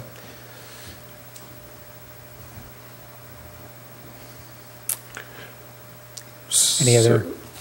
I know you want to work through this. At this point, I'm comfortable with the idea. I can support the idea of the project as proposed, with the addition to condition 19 as staff has suggested, adding regarding the width and reasonable construction of the trail. Adding also within condition 15, the landscaping shall not obstruct the trail. And then also, I was just looking to where the best place to add the coastal access signage as a third addition. And with those three, I could support this. I don't think it's perfect, but I think it adheres to the intent of keeping public access through this corridor. Any other comments from council? John? Sorry. Yeah, thanks. Is the current mitigated trail as proposed outside of the property line of the applicant? A portion of the proposed trail would be in the right-of-way to connect with the developed Toro Lane and onto the property, as it is now, but in a slightly different location. Is there adequate land between the proposed project and the house next to it where there would be open space that might be amenable to the natural formation through foot traffic of a trail that does not exceed or let me put it this way, is close to the slope equivalents that were mentioned by you in your discussion? Do you see where I'm going? Between the proposed house and the developed property to the north, across the drainage? In my mind, I can't see it, and I don't have a picture of it. So, not really. I mean, some people might be inclined to wander through it just into the drainage because that's pretty easy. But there are certain times of the year that would be a bad idea. Okay. One, I would never want the city to assume maintenance responsibility, because with that comes liability. And for those slopes, I would never vote personally for the liability associated with that. So I would be totally against the city assuming maintenance for any project. And I would assume the applicant would not either. Therefore, to me, that's off the table, at least personally. Two, the mayor, I think, makes good points with regard to definitions or discussions regarding trails, like the John Muir Trail or natural trails in Yosemite, etc. But we're talking about a small amount of distance that gets us really just to some sand that is an access point to the ocean. Given that, I'm not so sure, this is just my personal opinion, that the discussion regarding trails and all of those requirements are necessarily apply. And so I'm back to being comfortable with two things: no trail, or a trail that is wider than 2 feet, preferably 3 feet. And I would be comfortable with that not being maintained by either party, and therefore no liability. And I think natural use over time would take care of any growth, overgrowth, or what have you, because if the use which has been presented anecdotally, not in the prescriptive analysis, but anecdotally, is what we say, we'll be trampling on that stuff, and we'll have a trail that's there that is not full of plants, et cetera, et cetera, et cetera. So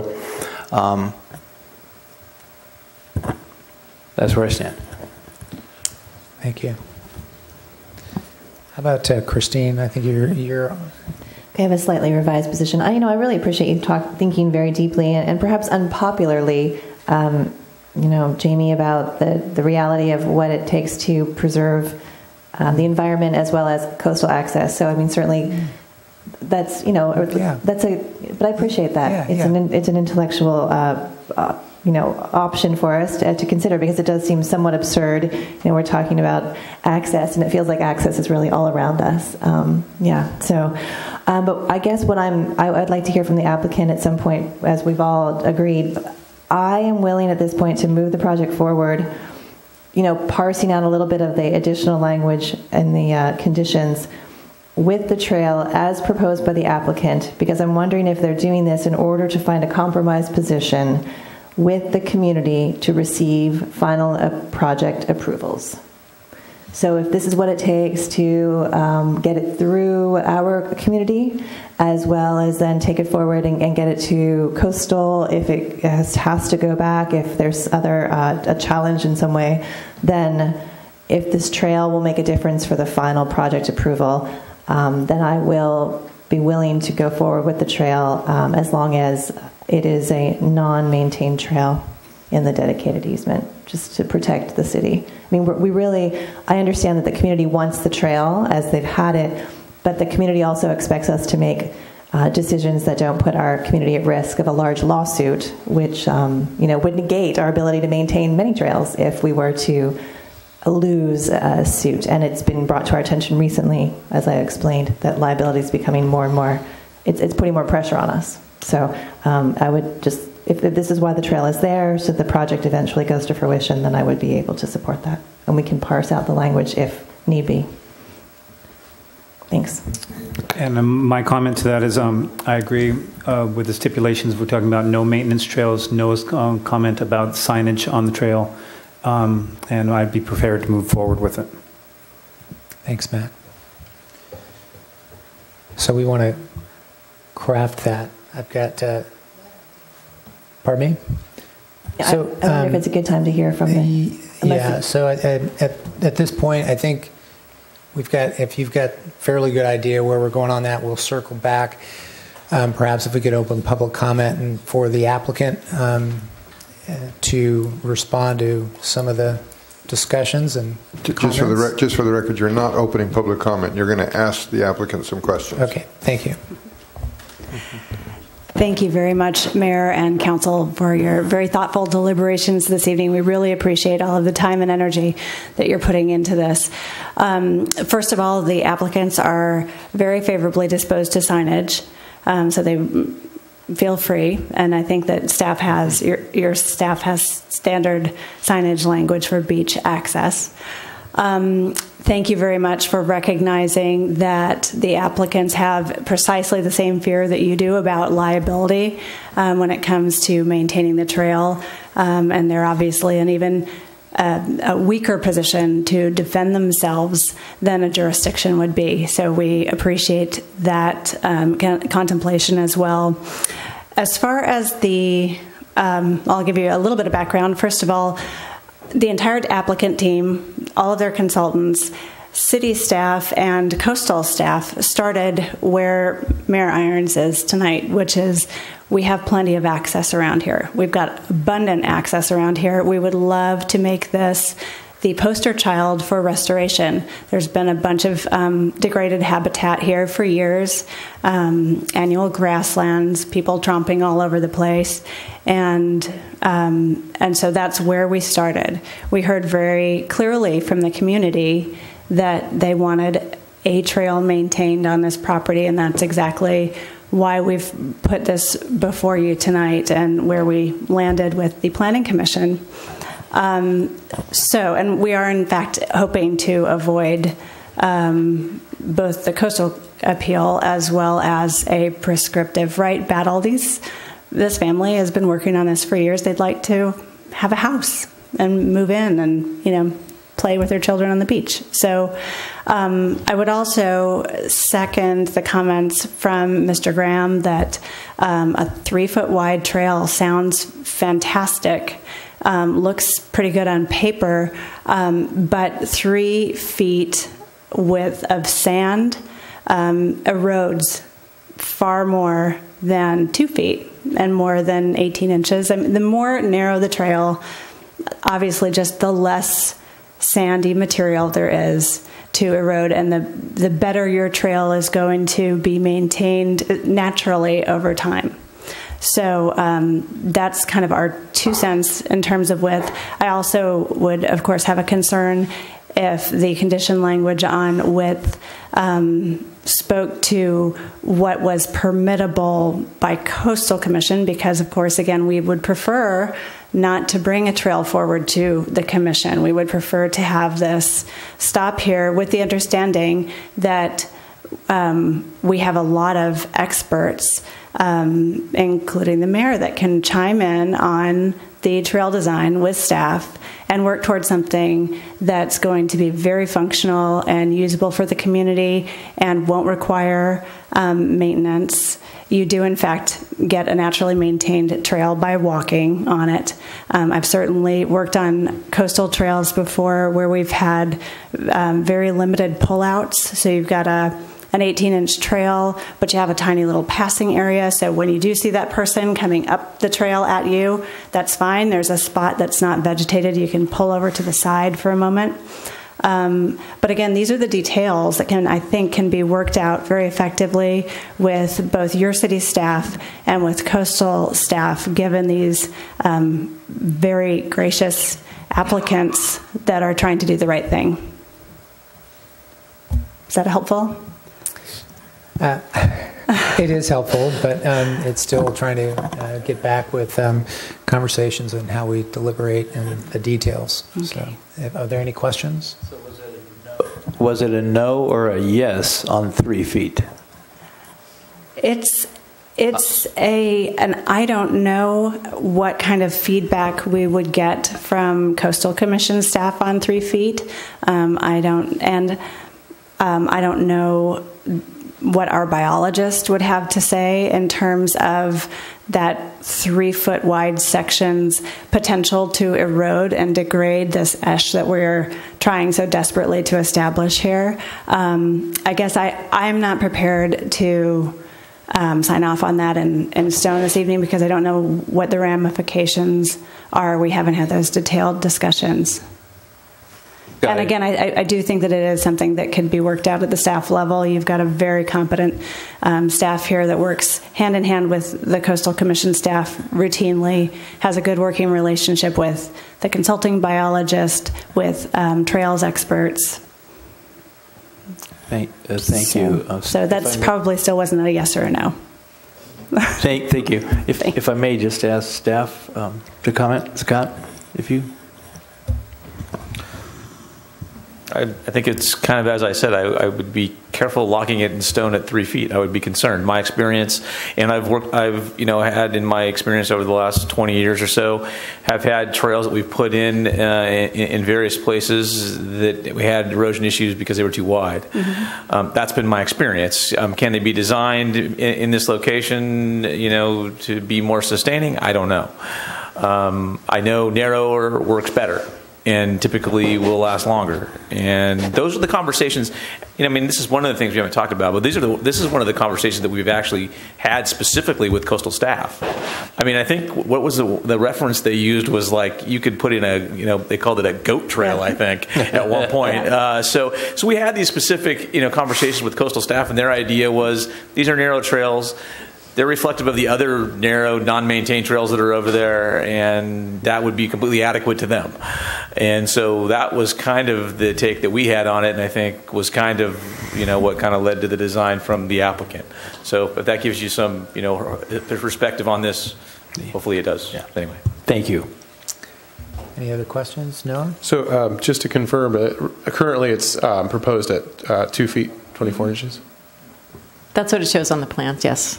So if we set a minimum? And, again, condition 19 is they will have to come up with a design that'll be a little more refined. I mean, we weren't looking to actually do detailed trail design so much as understand where it likely would go, and those plans would then be reviewed by the city engineer and our community development manager.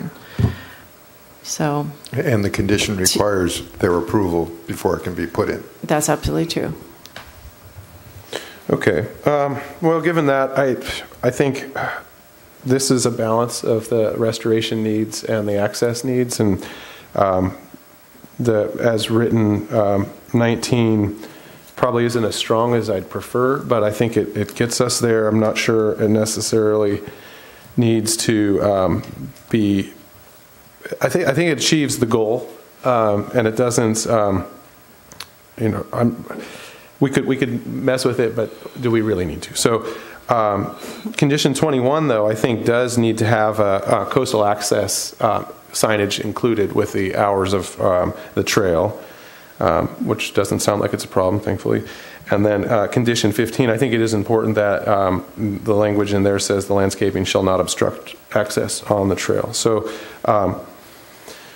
with those comments, I'm ready to make a motion and see where that goes, if that's okay. Any other discussion? So I was just wondering if the signs would say "at your own risk" or in some wording like that. We are going to sign that. both ends of the trail with signage that reflects that. We would also, based on the comment right now, and if 3 of you agree, or 2 of you agree, I can add, I swear, then we would add the standard coastal signage requirement yet on the trail. So that's not an issue. Okay, great, thanks. Okay. We're ready for motion, Noah? Okay, I'll move that we deny both appeals and uphold the Planning Commission approval of Coastal Development Permit CPO-419 and Conditional Use Permit UPO-383 for 3420 Toro Lane, and that we include in Condition 21 language requiring signage specific to the standard coastal access,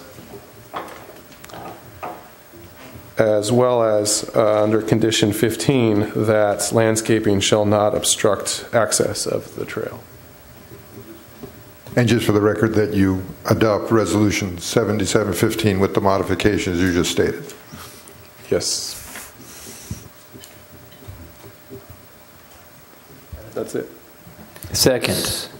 Okay, so we have a motion and a motion by Noah, second by John.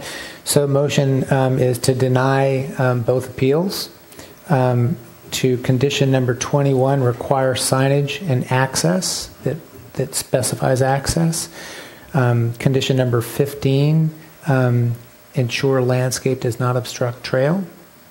And then 3, adopt resolution with stated modifications. That's the motion. Okay. All right. Good. Just want to be clear. Okay. Any further discussion? Okay. All in favor, say aye. Aye. All opposed? No. Okay. Motion carries 4-1. Okay. Thank you. Let's take a 5-minute break, and we'll come right back. 2 small changes. Thank you.